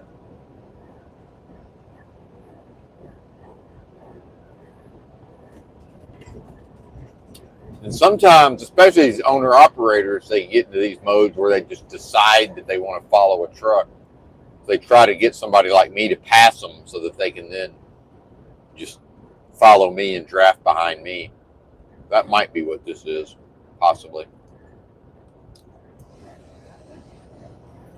Don't know.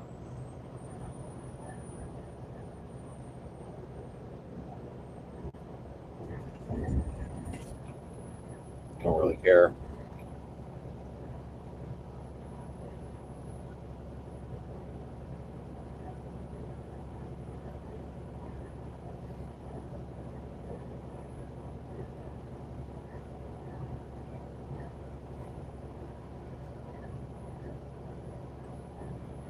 You know, I'm confused as to how, you know, I'm just, when I go up against my speed, you know, my 68 mile an hour cruise, I'm just perfectly starting to run up on his tail. But I know if I try to go 71 and pass him, it's just going to be physically, like I'll barely get around him and then I'll never pull away. If I even ever get around him. Why is that happening? That probably shouldn't be possible mathematically. The chances of that all occurring seem quite low.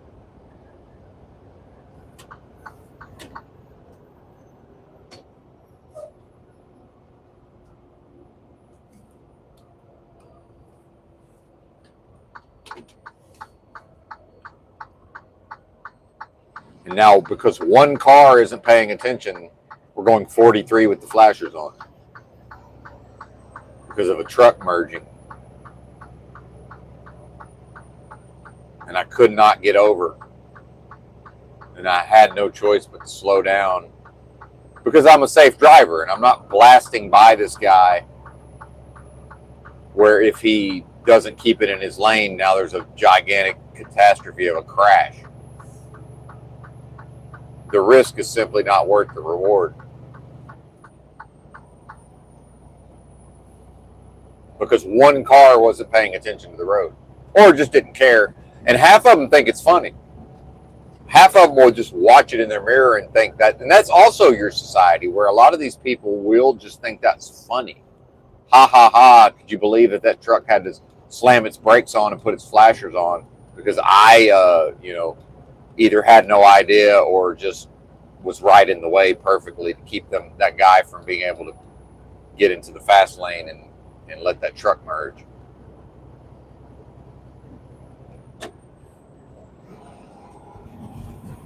Yeah, okay, this is what we find amusing. And again, add this to the 20,000 reasons why most people could never do this job.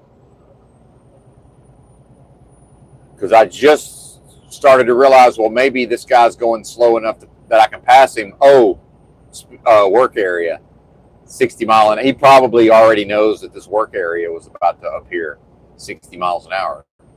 So I would now be going 70 miles an hour in a 60 trying to pass, except Benton is able to just change his mind. I started to speed up the pass, and then I realized, oh, wait a minute, this is not the time to try to pass.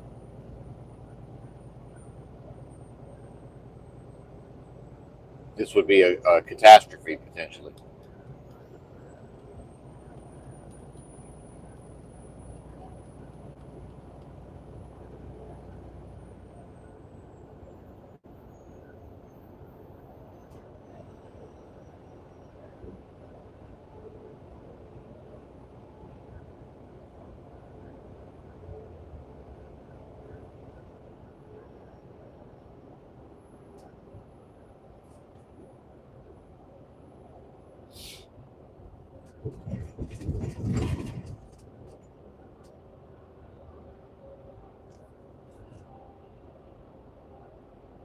And again, because of that one car now, like now we're just going slow as fuck.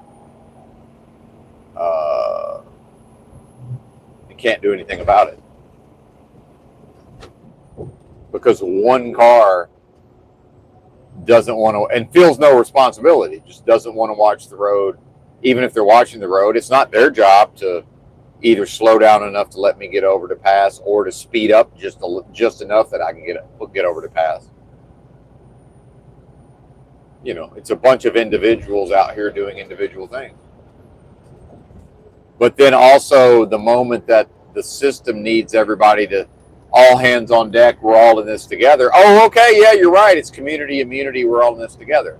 It's like, but wait a minute. I've been observing the people my whole life, and it's every man for himself, and probably always has been. So, like, what's both things? It's both things, because that's what hurts.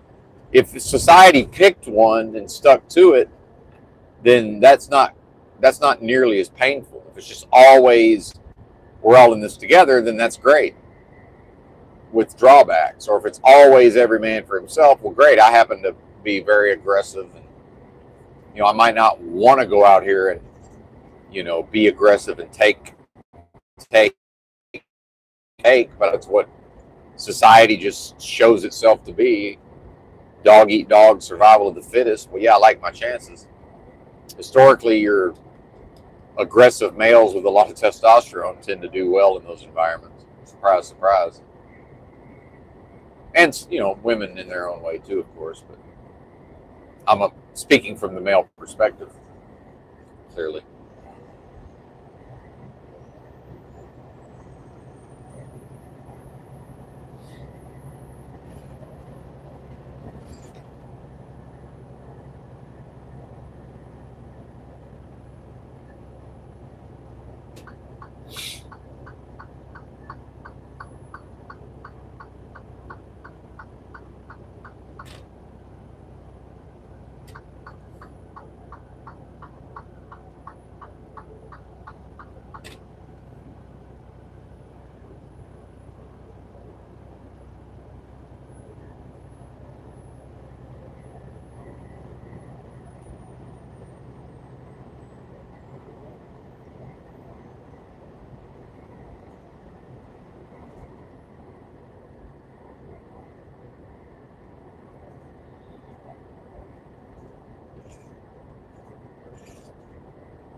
And I think we're finally out of,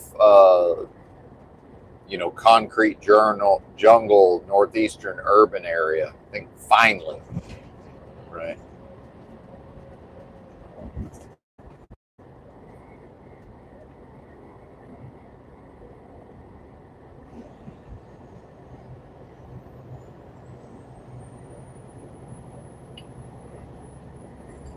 So how long has that been? It's been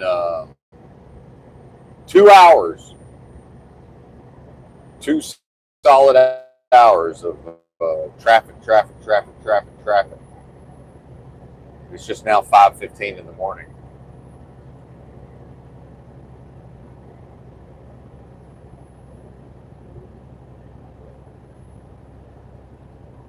So driving into that in the afternoon, that's 4 hours. If I was coming the other direction, that's if nobody. That's 3 hours, 3+ hours if nobody wrecks. And if there's a wreck, it's who even knows how long.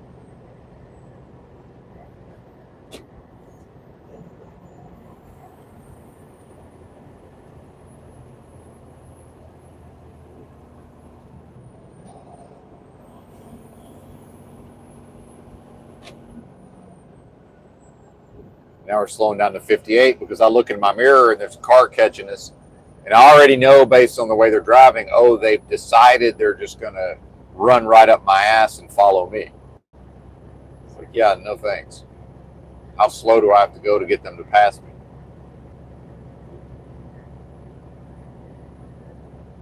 And now, somewhat predictably, what are they doing? They're pacing me from the front because what do they want to do? They want to look at their screen and giggle at their feet. And it's easier to do that if they have something to use as a frame of reference so they don't, veer into the other lane or, next thing you know, they're going 90 miles an hour or whatever. They need a frame of reference. So, failing to be able to run up the ass of the trailer because they're not willing to go 58, now they try to go 68 in front of me. To do what? Look at their screen and giggle at their feet. Again, it's just, you're telling me this is who's going to fix society. I'm telling you it's not possible. Those people have already been permanently fixed by society. Society's already made them this way on a permanent basis. Yeah, every once in a while, 1 in however many million Bentons will come along and, alchemize and transcend and move beyond those limitations.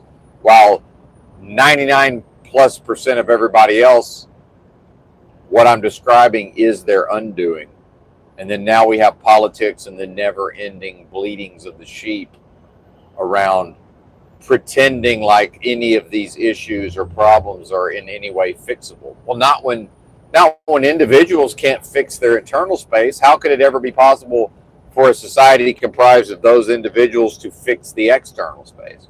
Because we've voted in politicians. Okay, where did the politicians come from? They're the populace.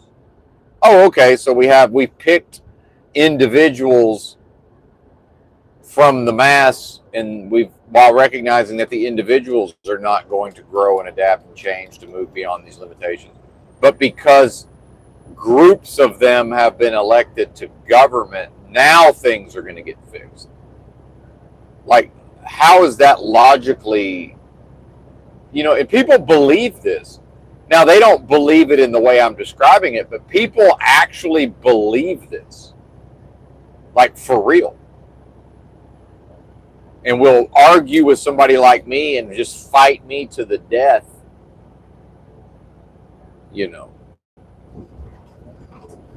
And Benton can't possibly be right. No, Benton's wrong because Benton's behaving like a white nigger coolie. Clearly, Benton's wrong in the context of a world of death and a game of lies because Benton can't ever be right at the level of performance within a world of death and a game of lies, vacuous, delusory, adversarial realm of business transactions. So, of course, when the company loses money, that has to be Benton's fault. Meanwhile, if there comes a time when the company makes a great deal of money based on Benton's performance, well, that's going to be the team. That's a team victory, which is fine. I get it, but see that's on the downside. When the company loses money, that's only ever Benton's fault. Although that's not the case, really, because I know my dispatcher got yelled at over it. But in his mind, it's actually my fault. But it's his fault for not understanding that Benton will perhaps operate as an agent of chaos from his perspective, and not read minds, and not just either. It's still unclear. Was I supposed to start driving that night out of New Orleans while simultaneously being told not to drive at night, or at least, unless absolutely necessary? Or was I supposed to sleep in, wait till 8:30 for my dispatcher to get a hold of me and say, well, hey, hang tight because we're going to find you some more freight because you can't make this delivery by Friday morning. But then because delivery wasn't made, but because I started driving towards the delivery, which is my job, and I didn't know how to read a mind and wait for more freight to be, I didn't know to wait for more assignments to be put on the trailer. Now it's all my fault. But then the majority of the lost revenue is because of the breakdown in the mountains, which is simply not my fault. Now, it's going to potentially be my fault until a mechanic tears into this engine and doesn't say, well, yeah, the driver let the oil run too low, which did not happen, although I don't check the oil as often as I probably should or could. But the fact is, it had oil in it because I checked it the day before. Meanwhile, it could have oil in it. I could check the oil and it could still run out of oil going down the road. But, that's neither here nor there for the purposes of this discussion.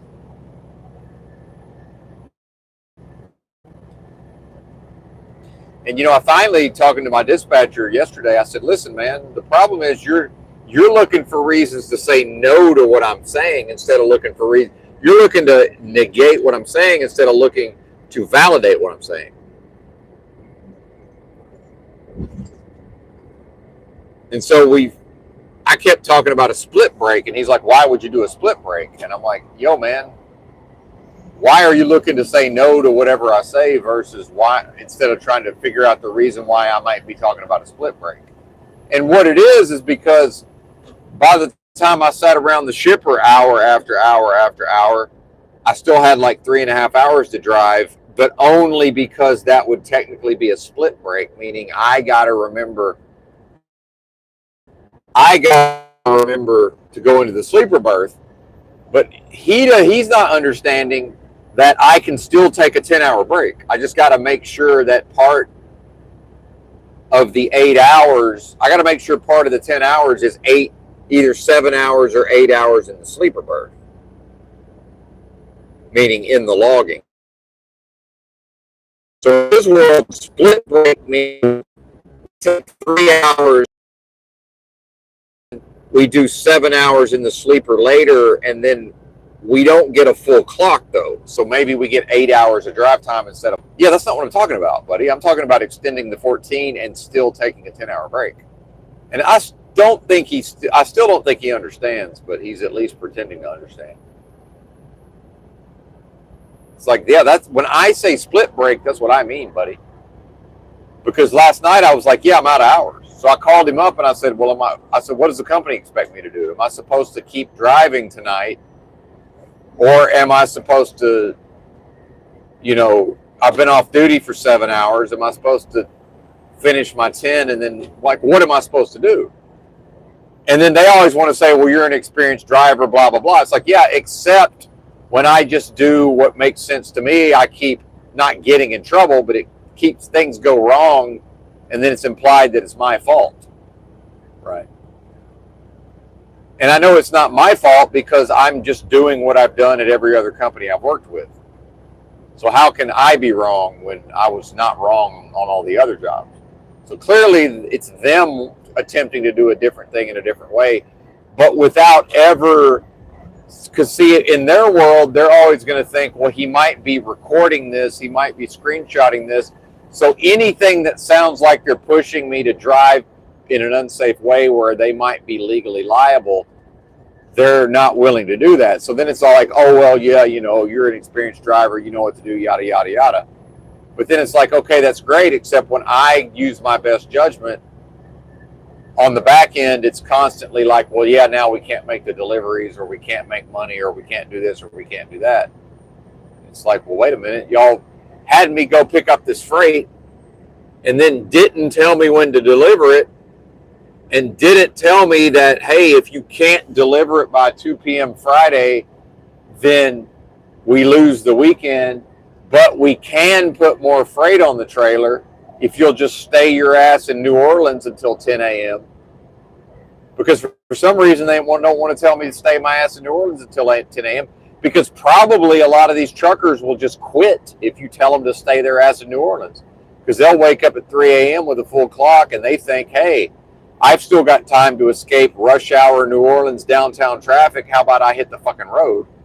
But then if the company says stay your ass there until 10 a.m. when we give you another load to put on the trailer, half these people are going to immediately start looking for a new job. I'm not. I'm going to think, well, yeah, I would prefer to drive, but they're telling me what to do, and I'm allowing them to tell me what to do, so I guess I'll just stay here. Meanwhile, I already went to Walmart. I already have all my provisions. I don't care that I'm just sitting in a dirt lot near a convention center truck. Who gives a fuck? And most of your drivers are going to start freaking the fuck out thinking, how am I going to get home to my family? Well, you're not. You're not going home to your family because they don't have a family in the first place. They think they do. They think they have a mama at home that loves them. You know, they might think that her kids, not his kids, they may think her kids love him. They don't. Right? Meanwhile, they think, oh, this company's going to send me on home time in 2 weeks. No, they're not. And see, this company can't fall in love with me yet because it doesn't yet understand, oh, this guy's just going to live in a truck and never take home time, except once every 3 months, he's going to demand to be able to go to a city with a Whole Foods, an Amazon counter at Whole Foods, and maybe an iMart Express he can get a new set of bifocals. He can get 3 months supply of all his bullshit that he needs to order from Amazon, and he can just buy every fucking dark chocolate bar that's in stock at Whole Foods and every fucking sack of prunes that they have in stock. That's all he cares about. And he'll do that once every 3 months. Other than that, he'll just drive. And if my dispatcher had any fucking notion of how to run a driver on recaps, I would just work 7 days a week. I wouldn't even have to take a 34-hour restart. I would just work every day. Who cares? What's the fucking difference? Why would a white nigger coolie give a flying fuck about working 7 days a week for 3 straight months? What's the difference? Why do I need to go home to mama every 2 weeks and she doesn't love me and her little Johnny boy doesn't love me? And if he did, that's sick and weird. So why is the truck driver pretending to love another man's kid? And why is he trying to love this woman who can't love him in return? That's most truck drivers, folks. And to me, that is death, right? You want to talk about a slow process of death? That's death right now. That's direct access to death. That's the loving of death. I'm going to talk about all day that hate, air quotes, so-called God love death. That's it. That's to love death. That's a performance of a loving of death, if you ask me.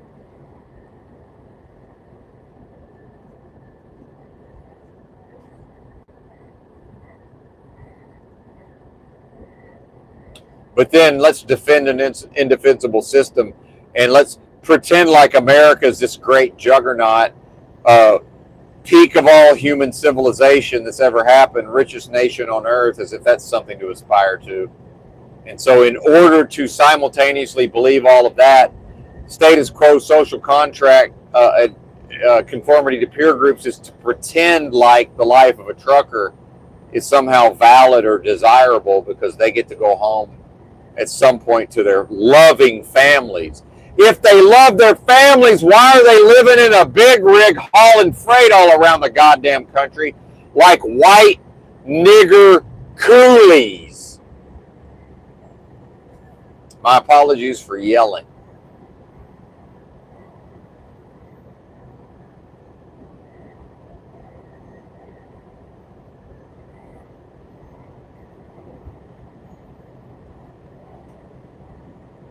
The fact that what I am is angered by that, well, that's the dead flesh.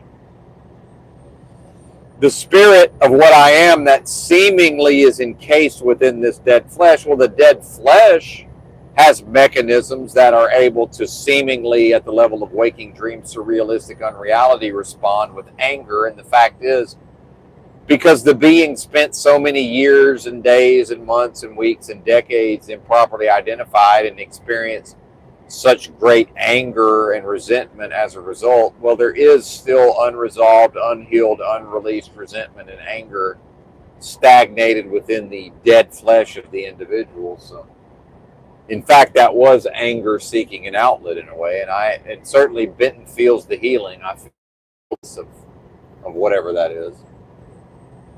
I feel it leaving. So, this is healing, right? Now, it wouldn't be healing if I continued to remain in anger and if I chose to identify with the anger itself as anything other than waking dreams, surrealistic unreality, certainly. Seems to be real. It's not. Seems like it. It's not. It's not real. Can't be real. Not entirely, anyway. It's not possible.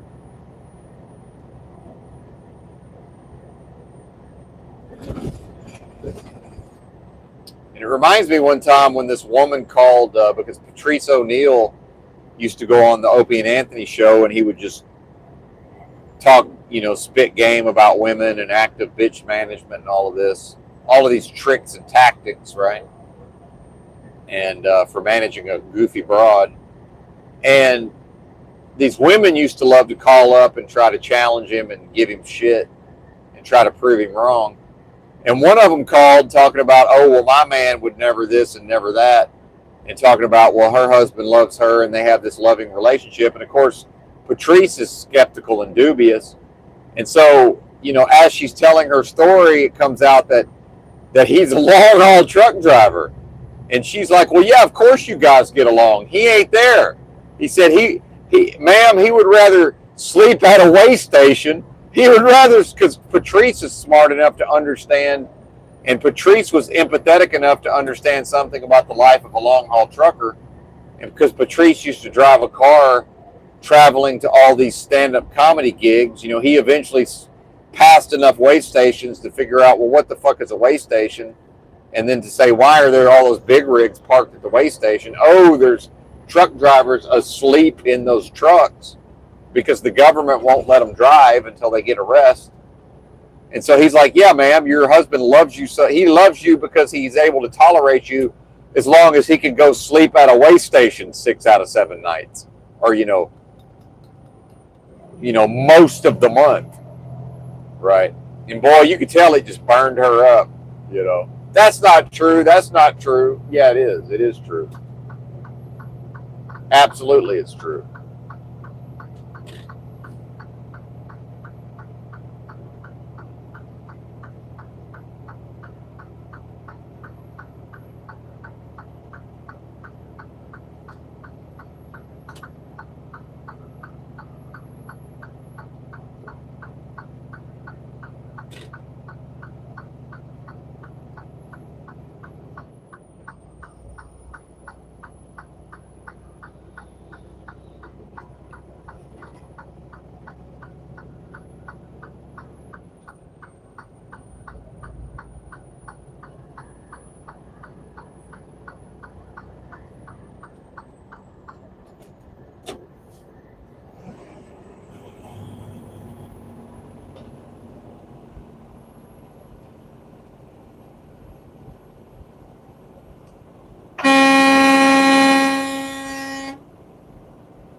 How slow do I have to go for you to pass me, sir? I don't understand what this is. How slow must I go for you to pass me?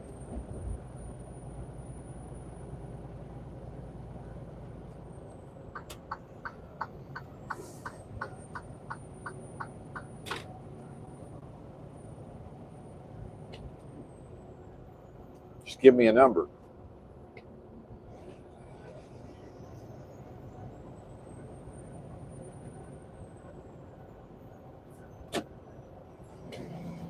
And now, of course, he's normalizing the speed of a big rig, a 76,000-pound big rig going downhill and now taking, slow ass turns where I will fucking roll over if I go too fast, but, he could go 60 through here, no problem. So, yeah, normalize all of that. Thank you, NPC Normie, for the normalization. I do appreciate it.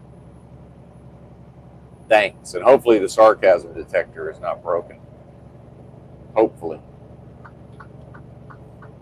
And thank you for, I can either go the speed I would have gone with a four-wheeler right beside me the entire way, or I can slow down to nothing and get that guy away from me. Thank you for that dichotomy. Thank you, sir. Again, this is your nation, people. This is your wondrous nation. It's just fantastical and magical everywhere we go. Right? It just couldn't be better. It's just wondrous. The people are wonderful. Left to their own devices, these are great people who will always do the right thing. They will not create problems for each other.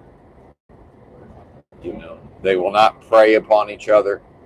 They will come together in harmony and brotherhood and move together into the future in a way that's beneficial for all humanity. That's people really believe that. And there's absolutely no evidence that that's possible, that it's the case now, or that it's ever been the case. But in their mind, that's absolutely what is. In their minds, that's absolutely what is. And you will never convince them otherwise under any circumstances. They know it like they know the color of the sky, their mama's name, anything. They know it as well as they know anything they've ever known.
Oh, man.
feeling nothing and contemplating everything. That's old Benton.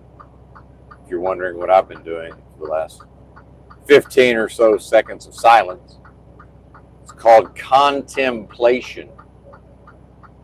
And most individuals will never understand that I feel nothing when that's happening. There's no emotion whatsoever, other than whatever this anger is that's in the process of hopefully healing and releasing. But that's a separate process. That's neither here nor there.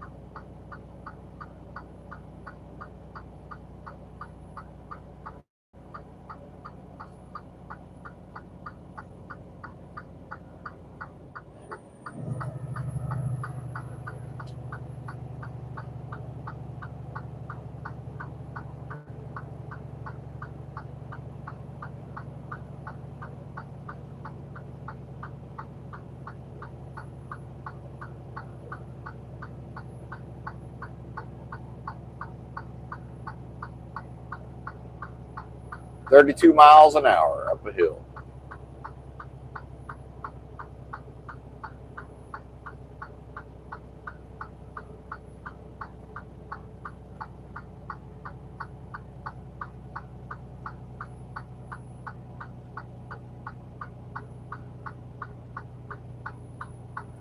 See, the other route, this is a big reason why the GPS wants the other route on I-76, is there's way less of these hill climbs. 29 miles an hour now. The full power of the engine.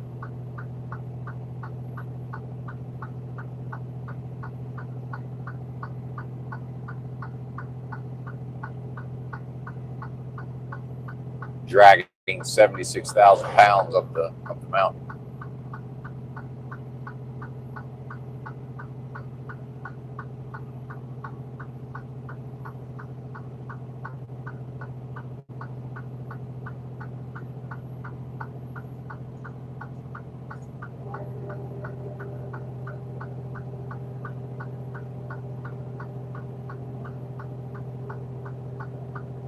Oh man. I'm glad I hit the road when I did, but I definitely could have slept a couple of more hours.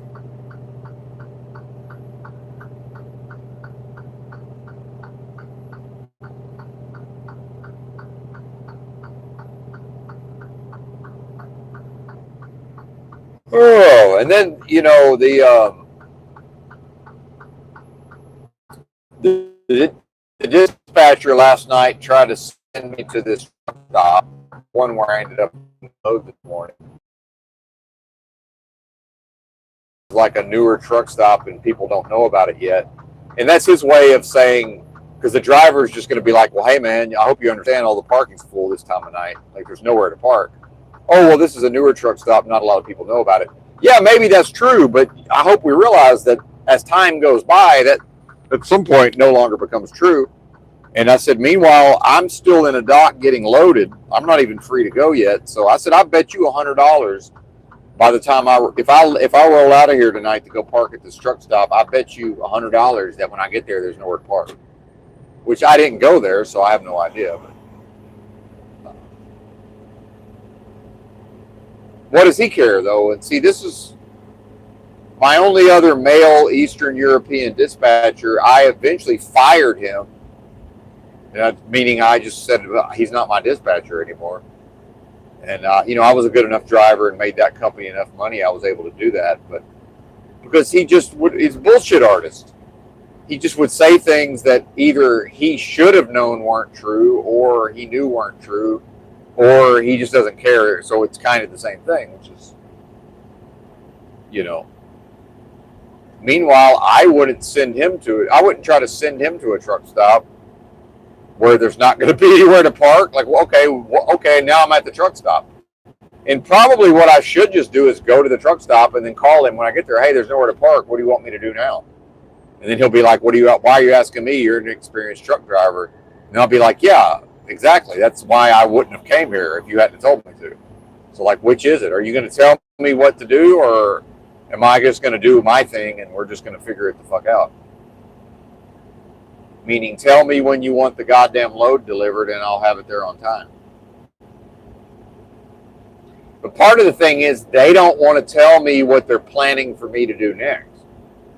For whatever reason, and most companies are like this, they don't want to tell me what the next load's going to be. I don't know why, but they don't. Now, clearly, again, the reasons that make sense to them, fair enough, but I don't know. I can speculate as to the reasons. I don't know what the reasons are.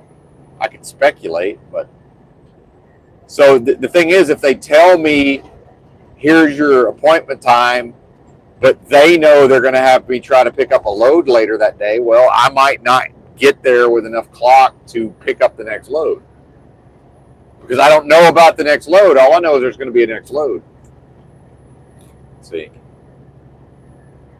But how have I had all of these other truck driving jobs and had probably the best on-time percentage in the whole of all the drivers, and then almost every company I've ever worked for, they've let it slip that, yeah, you're either our number one driver or you're right at the top. And that's all based on whatever gets the dispatcher their maximum bonus. I mean, that's all that means.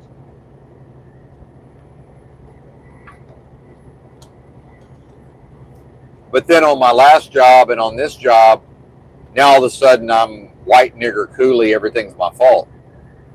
How has it shifted, right? Now, has it shifted because in part it's symbolically Benton is stepped out of curse into blessing? You know, is that what it is? Because remember, that happened during my last job. The unlocking of the achievement within the world of death and the game of lies of true knowledge of self, which is realistically is to understand that what I am is representative within the context of the vacuous, delusory, adversarial realm of business transactions, right? This world of death and game of lies, what I am symbolically represents supreme authority, blessing, source, highest value, highest substance, highest power. It symbolically represents that. So this realm's job via Moloch's machine is to have that symbolic representation behave like a slave or a white nigger coolie. And then what did Jesus do? Jesus alchemized that and transcended it and moved beyond it by embracing it in a way. By saying, oh, you're telling me I'm guilty? Okay, well, that's what you say, and I'll punish me then. Oh, you're saying Benton is guilty of not paying taxes? Okay. What next? Because when Benton doesn't fear being rounded up by the IRS and thrown into federal prison, Benton's free to collect what's now, it was $1,700, now it's $1,690, because apparently I got to pay $10 a week for whatever it costs to transfer money to my Cash App, because they're using a bank draft. I mean, I don't even care about the $10, but. And even though I sent them the receipt for a scale ticket, I guess they're not going to pay the $15 for the scale because, you know, I wasn't yet set up with my fuel card to be able to have that paid for by the company directly. So I guess I'll just eat the $15 because at this point, it's not worth $15 to me to fight the company into paying me the $15. And some people would say, well, it's about the principle. No, it's not. It's not about the principle. It's about the value of the $15, and I don't give a fuck about the $15, so who cares? I would pay $15 not to have to fight them over $15. So that's $30.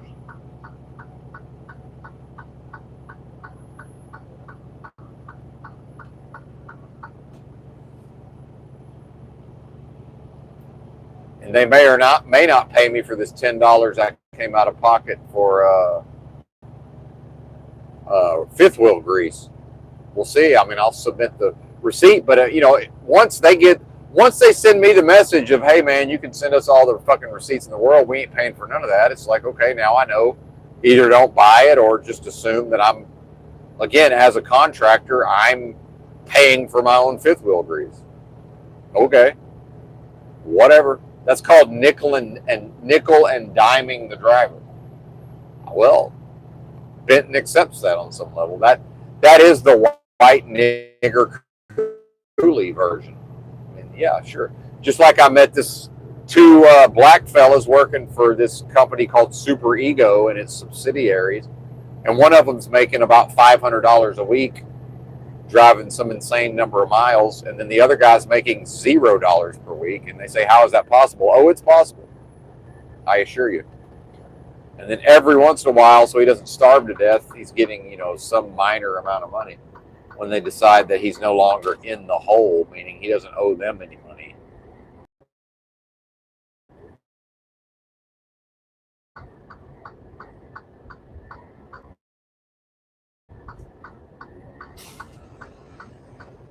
And then, of course, the expectation is the driver, if the company keeps doing these same loads that I'm on, well, now I know more or less where to set the pin on the trailer on the tandems to where I'm almost guaranteed to be legal on my axle weight. So there's really no reason to weigh the load anyway.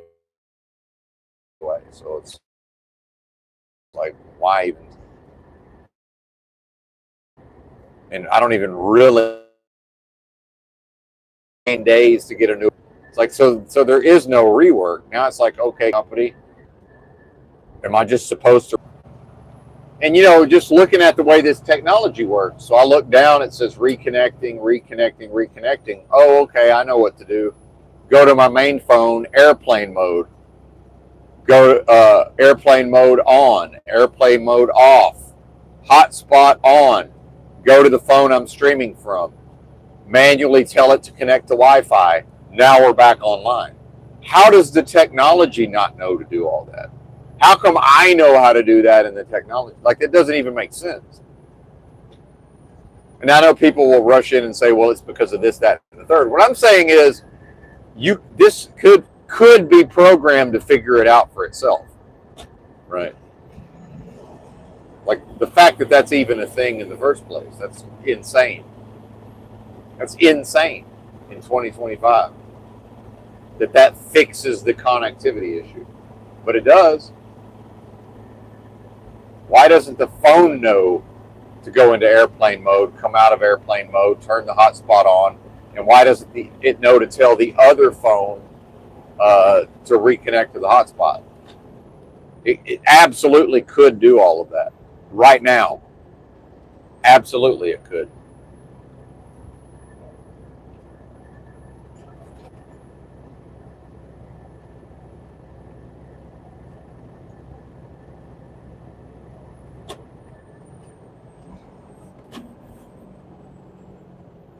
Hey, faggot, why don't you pass me? There's really no reason for us to drive together. And of course, it's a conservative in a pickup truck, because that's who drives like that. Your lefties and Teslas don't drive like that. They either never catch me or they just zoom right past me. They don't catch me and then try to hang out in spite of me slowing down to try to get them the fuck away from me. It's some guy with Pennsylvania plates trying to pretend like he still lives in a red state with a gas guzzling pickup and Pennsylvania plates. Thinks conservatism exists. While the president, who claims to be conservative, out of one side of his mouth talks about, oh, of course I want to pay the food stamps legally, while also saying I ain't paying the food stamps and it's the Democrats' fault. And Americans are watching this and thinking, what exactly?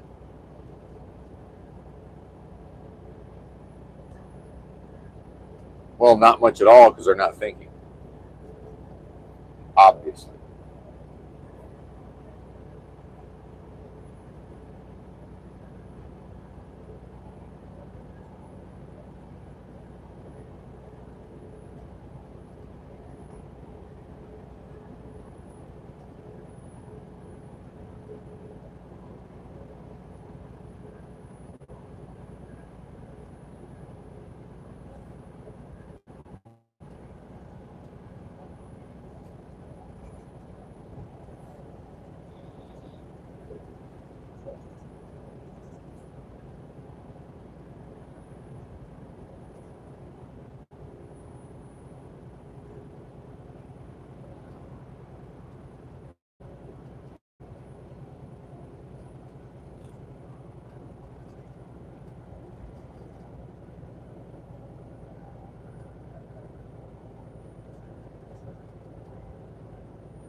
It's like we're on the hill climb again.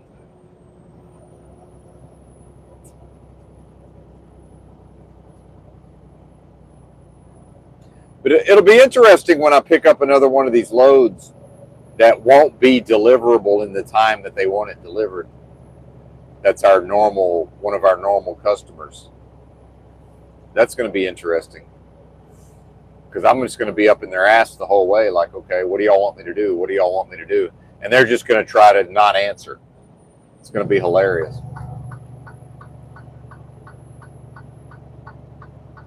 And I'm just going to be like, well, I don't know what to tell you. I'm not doing, you're going to have to tell me exactly what you want me to do. Because last time we trusted my judgment, I got up early and started driving and then was asked, well, why did you do this? Why did you do that? So, time for y'all to tell me how you want this accomplished.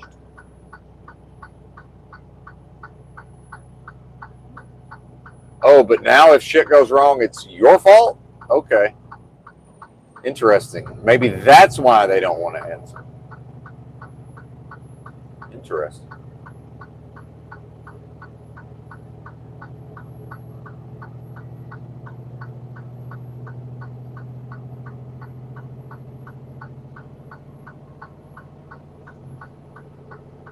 So we can continue to employ dispatchers who don't want to be on top of things, right? We want to be on top of things to the least degree possible, right?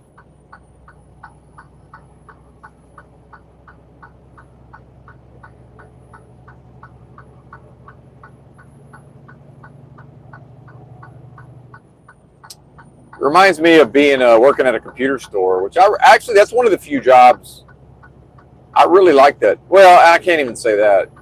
It's not one of the few jobs, but I liked aspects of that job very much. And one of which was, again, back to the undiagnosed fake autism, the neurodivergence. So we sold motherboards, PCs, memory, video cards. We sold all of the components to build your own computer. And I was the only one who at all times knew exactly which processor worked with what motherboard, what memory, what video cards. I could tell you off at the top of my head based on what I knew what was on the shelf. I knew exactly what was on the shelf at any given time. And I knew, okay, we have these processors in stock. We have this memory in stock. And that processor will work with this motherboard and that memory and this video card to do what this customer wants. And I was the only person who always knew all of that. Now, we had other people like some of our technicians, they were capable of knowing that. They simply just didn't care, and it didn't matter for what they were doing. And they knew they could always ask me anyway. And if they didn't have to ask me, they could just, even back then, they could Google it. Right? So it was neither here nor there to them. But other than them, I was the only, and I could just tell you off the top of my head at any moment.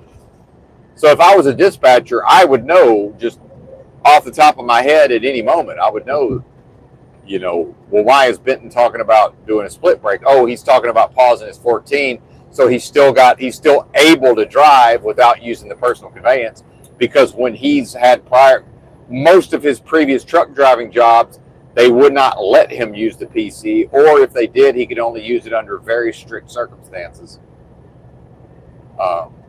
with permission, right? He had to ask for permission and get it turned on. We didn't just let him use PC.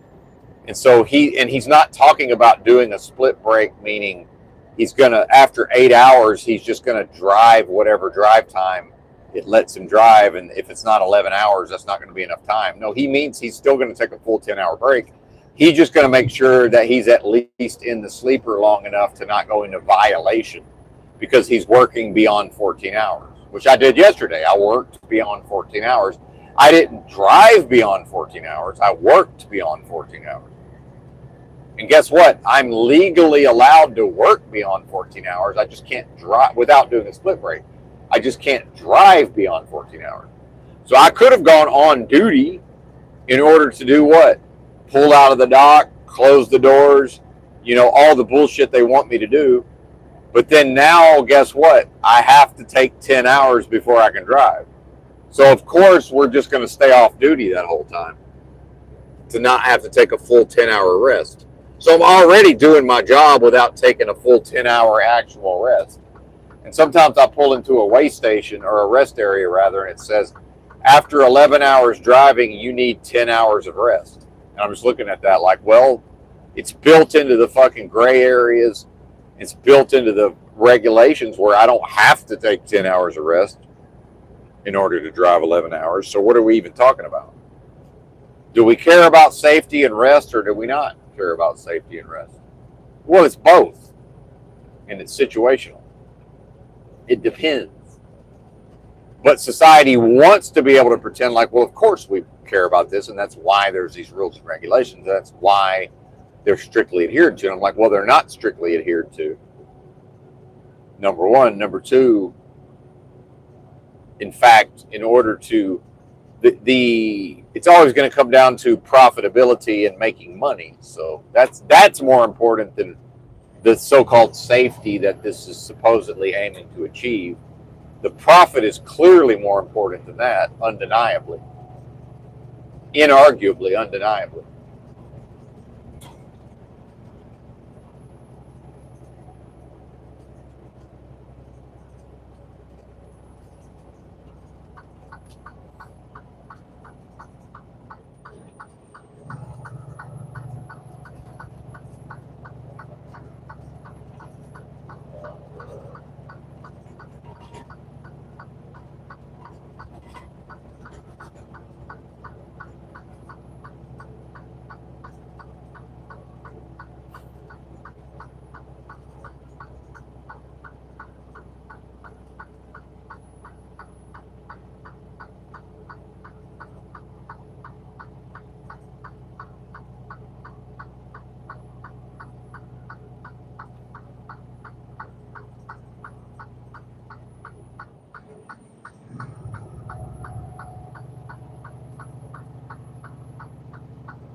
I need to pull over. Of course, there's nowhere to pull over. Maybe at the top of this hill there will be. Maybe if we ever get there.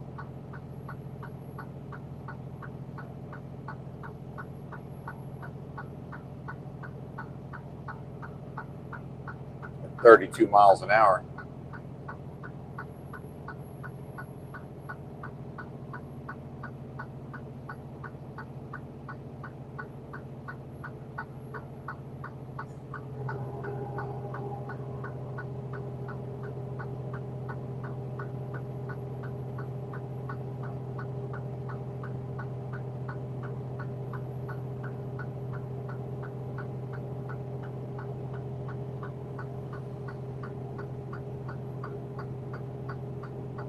Actually, I need to stop for fuel anyway, up ahead.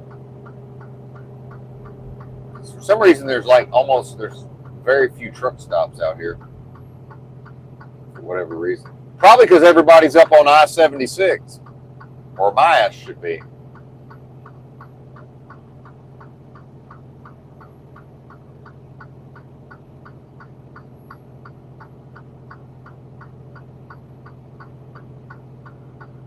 Wait a minute. How do you even get to this thing? It's all convoluted trying to get to this. But it looks like maybe it's doable. One of them real weird convoluted intersections. Yeah, I don't know. Am I ready to stop for fuel or not? Let me see. I might not be. This has way bigger fuel capacity than my other truck did. Here we go. Let's stop right here. Stop right here.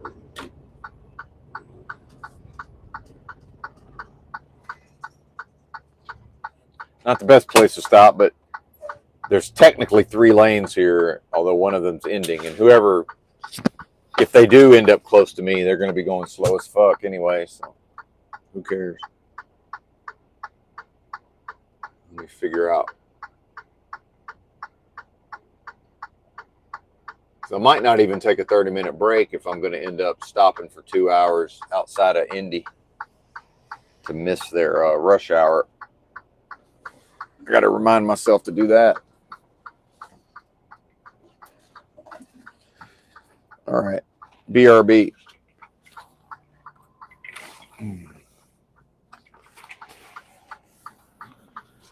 Remember to turn the truck off.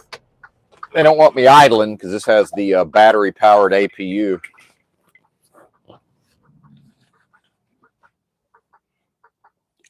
Excuse me, pardon me, how rude.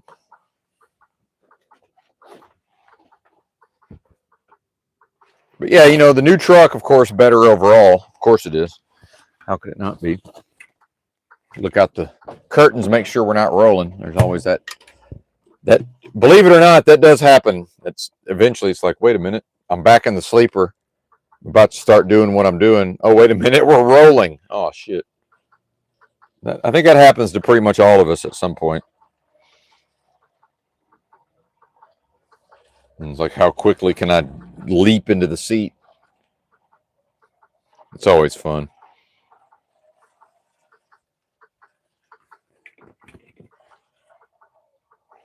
Oh, and I never did drink any water this morning.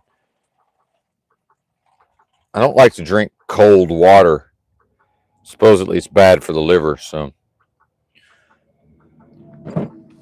normally I drink close to a liter of water first thing every morning, and that hasn't occurred. But I don't know, it's probably good to do that every once in a while, actually.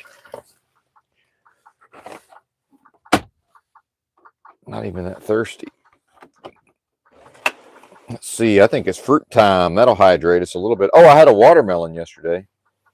I wish I'd have bought 2 of them. The thing about watermelons is, man, sometimes they're just, and I can pick a decent watermelon, but sometimes they're just, cut them open, you're like, yeah, this ain't worth the fuck. The GMO, the hybrid, you know, whatever they are,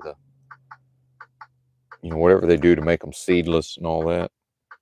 And I hate eating this fruit that ain't washed because Lord only knows what's on these things. I don't care, but we're talking about the chemicals. But fuck. I wasn't able to get my act together and wash the fruit ahead of time. I'm definitely not wasting any of my drinking water on it. So, oh well. Tis what it is. We got blueberries and red grape. Probably wait till the stream's over, but let's take a couple of minutes and figure out where to stop for the break up ahead. And approximately what time will we get there?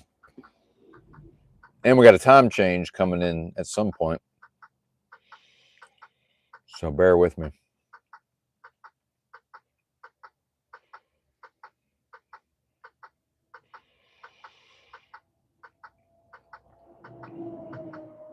All right.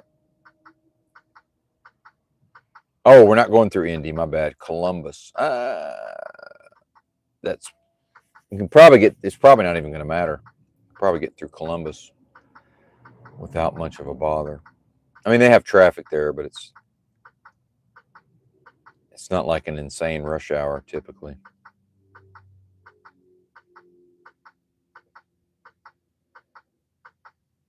Let's see.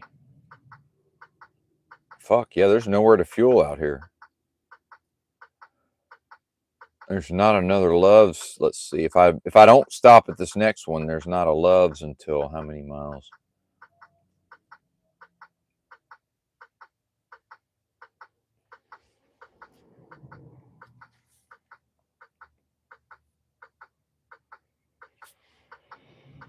Uh, 272 miles. Fuck. 4 hours. Yeah, I don't even necessarily have enough time to get there without taking a 30-minute break. But I could get there with the fuel I have, and I could take 2 hours if I wanted to, but I don't have to take 2 hours. And I'm probably not inclined to if I don't have to. So I might as well get fuel up ahead at this next Love's. And then I guess I can run in and wash off my eyeballs. So I guess we'll do all that. Of course, wait a minute. Let's see. What time does that put us getting into? Let's double check. When does that put us getting into Columbus? Just in case. Let's see. Approximately. What the hell is Columbus? Oh, that's damn near Columbus. So let's see. Yeah, what time would that be?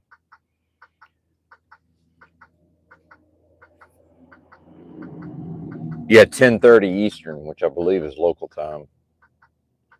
Yeah, we're good either way. It doesn't even matter. So irrelevant. So I might as well do it now. Because that way we miss, some of these, man, people love Loves, man. And some of these motherfuckers are just jam fucking packed. And it could be right now, but it's the time of day when, well, it's 6:15 in the morning. Actually, this one's probably jam packed. So, in fact, I probably need to cruise through it anyway just to see what the fuck is going on. If I can even get in there. All right. Yeah, here we go. Here we go. I'm going to go ahead and get the fruit ready since we're stopped. Where's my bowl, man? Where's my bowl? There it is. This is the only way I'll not eat the whole bag of grapes. Where's the bowl, bitch?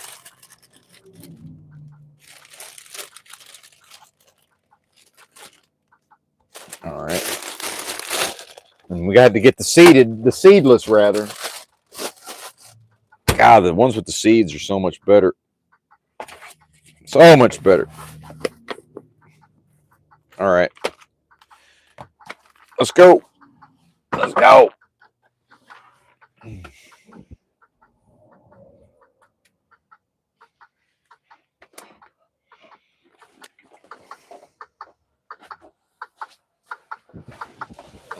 Okay. Although I will say I'm sort of committing myself here to not doing the 2 hours that I thought about doing.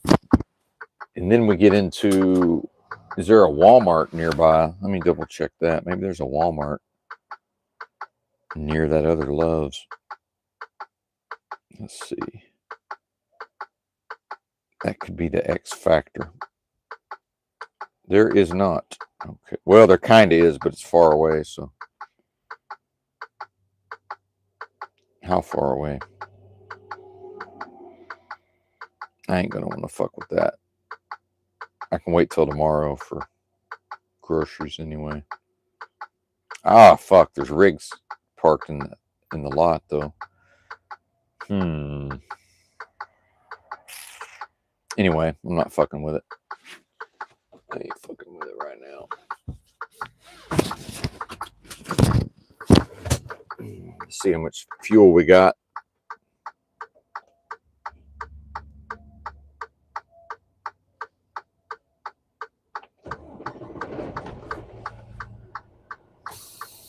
All right, here we go.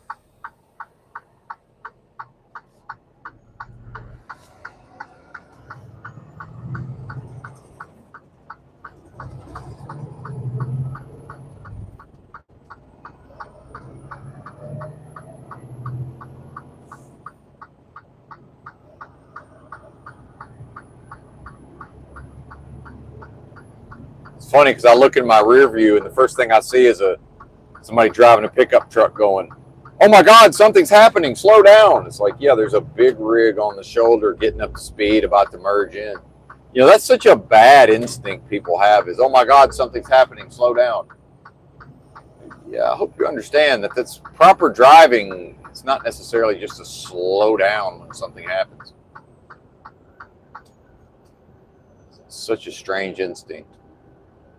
I remember one time I pulled out to make a left turn in a car, and like, yeah, it was kind of questionable, sort of, but there was realistically no chance of a crash, you know. And I remember the guy who I pulled out in front of, his eyes got all big, and he just like totally panicked and like slammed on the brakes. And some people just can't really judge speed and distance. And I remember kind of laughing, thinking like, "What's wrong with this dude? Grown ass man doesn't understand." And I could see him being kind of annoyed, like, "Hey, look at this teenager. You know, I was probably 17. Look at this bozo pulling out in front of me. Meanwhile, check out the moon. That's quite something."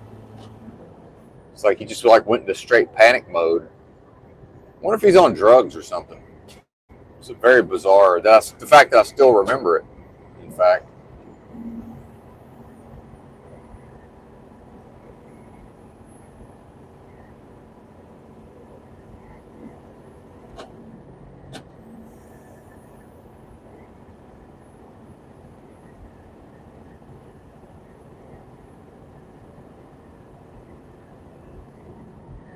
Yep. Thanks, Normie. Let's normalize 76,000 pound big rigs having to go slow downhill, or I'll be going 85 if I don't actively slow myself down. Thank you for normalizing that process. I do appreciate it. Now I'm going 75, 76.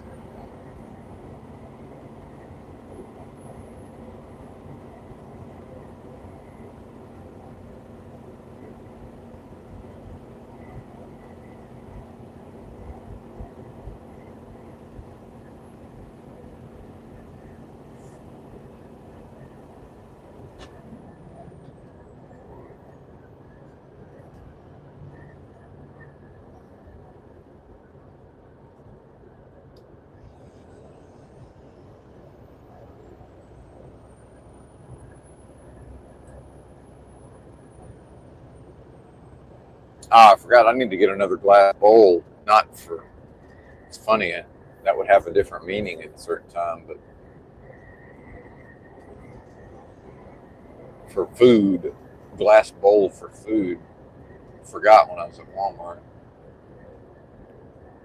Oh, is this in a construction zone? I'm not stopping if this is in a fucking construction zone. I hate trying to merge in a construction zone. Let me see. Fuck.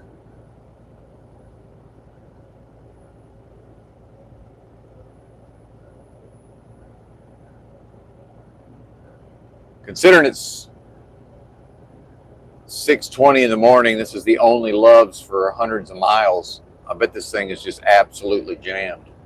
Anyway.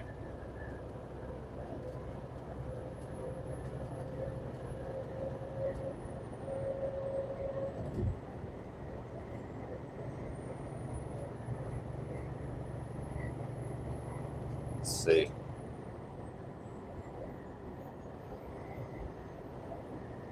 This is my exit. I don't see any construction. Man, this engine brake is ass, dude. Compared to my old truck. My old truck was just...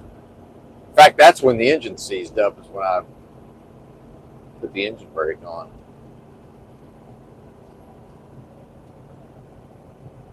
Yeah, I think we're good here.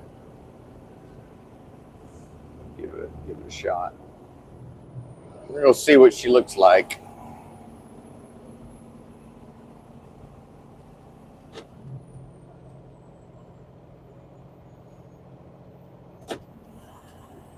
All the way on the other side. You know I'm no fan of that.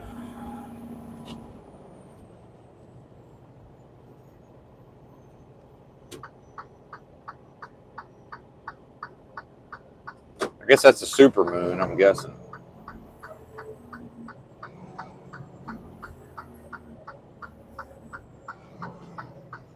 Yeah, I think we're all right. There's hardly any trucks out here anyway. I don't know how the truck stop's going to be jammed if there's no trucks. White nigger coolie Benton's on the wrong damn route, historically, anyway. A bunch of Eastern Europeans are telling him which way to go in America. And that's ultimately what it is. Isn't that, I guess, the plight of the white nigger coolie? It's like, yeah, you got Eastern Europeans telling you which route to take in America, sir. I mean, why would you expect anything less?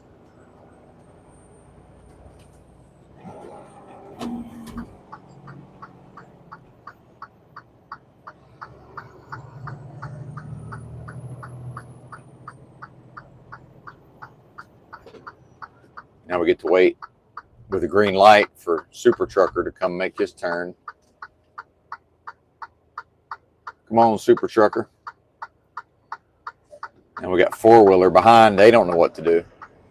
They don't know what to do. They said, wait a minute, we're following Super Trucker. And he just turned, and now there's a big rig trying to make a left turn. We got to panic because we were safe. We were safely behind Super Trucker. Now what do we do? Panic. That's what you do.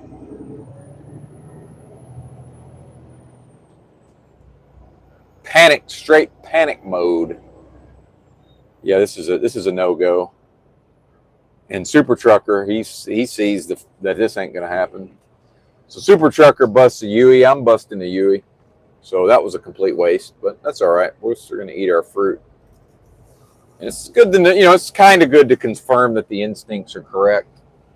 Absolutely jam-packed. And in fact, to continue on into the truck stop may very well have gotten trapped and had no choice but to do a 30-minute break. That's always possible as well. Now, which way do I go out of here is the question. Is it a right turn? Do I go straight? Hang on, this is fucked. Yeah, it looks like I go right. Yeah, he's local. He's a local Super Trucker. Dump truck driver.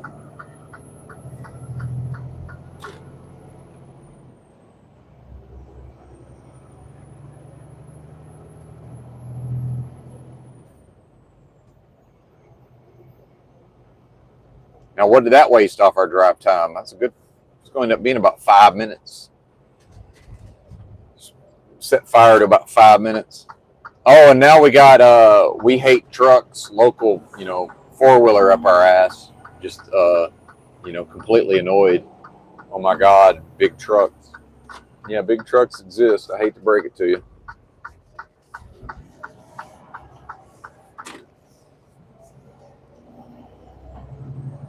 And then people don't understand what a big truck is. Like, because I did hesitate long enough to figure out what move to make. Meanwhile, they absolutely could have just shot past me on the right. And even if I saw them and said, fuck you, and slammed on the gas, there's no way I could have blocked them. It's physically impossible. It's like they're choosing to be back there to some degree. Like, why? For what? Still choosing to be back there. And still choosing to be back there. So the same person who's super fucking annoyed that I'm in their way, now that we're on the big road, they're happy to just hang out behind me. Same person. Like, what is that? Okay, now they're going to pass. I see. Strange and bizarre. Strange and bizarre, your behavior there, person. Oh, never mind. Florida plates. Never mind. If it's Florida plates, all bets are off. Yeah, Florida is your X factor. They're your wild card. That's the, yeah, that's your Joker card. Yeah, Florida plates. Never mind. Never mind. Especially not in Florida. Especially if you're talking about, and the farther away from Florida, the more of a wild card. Well, I guess I'm out of here. Damn, 3 hours. Wow. How do I still have battery? Thanks for watching. Bye.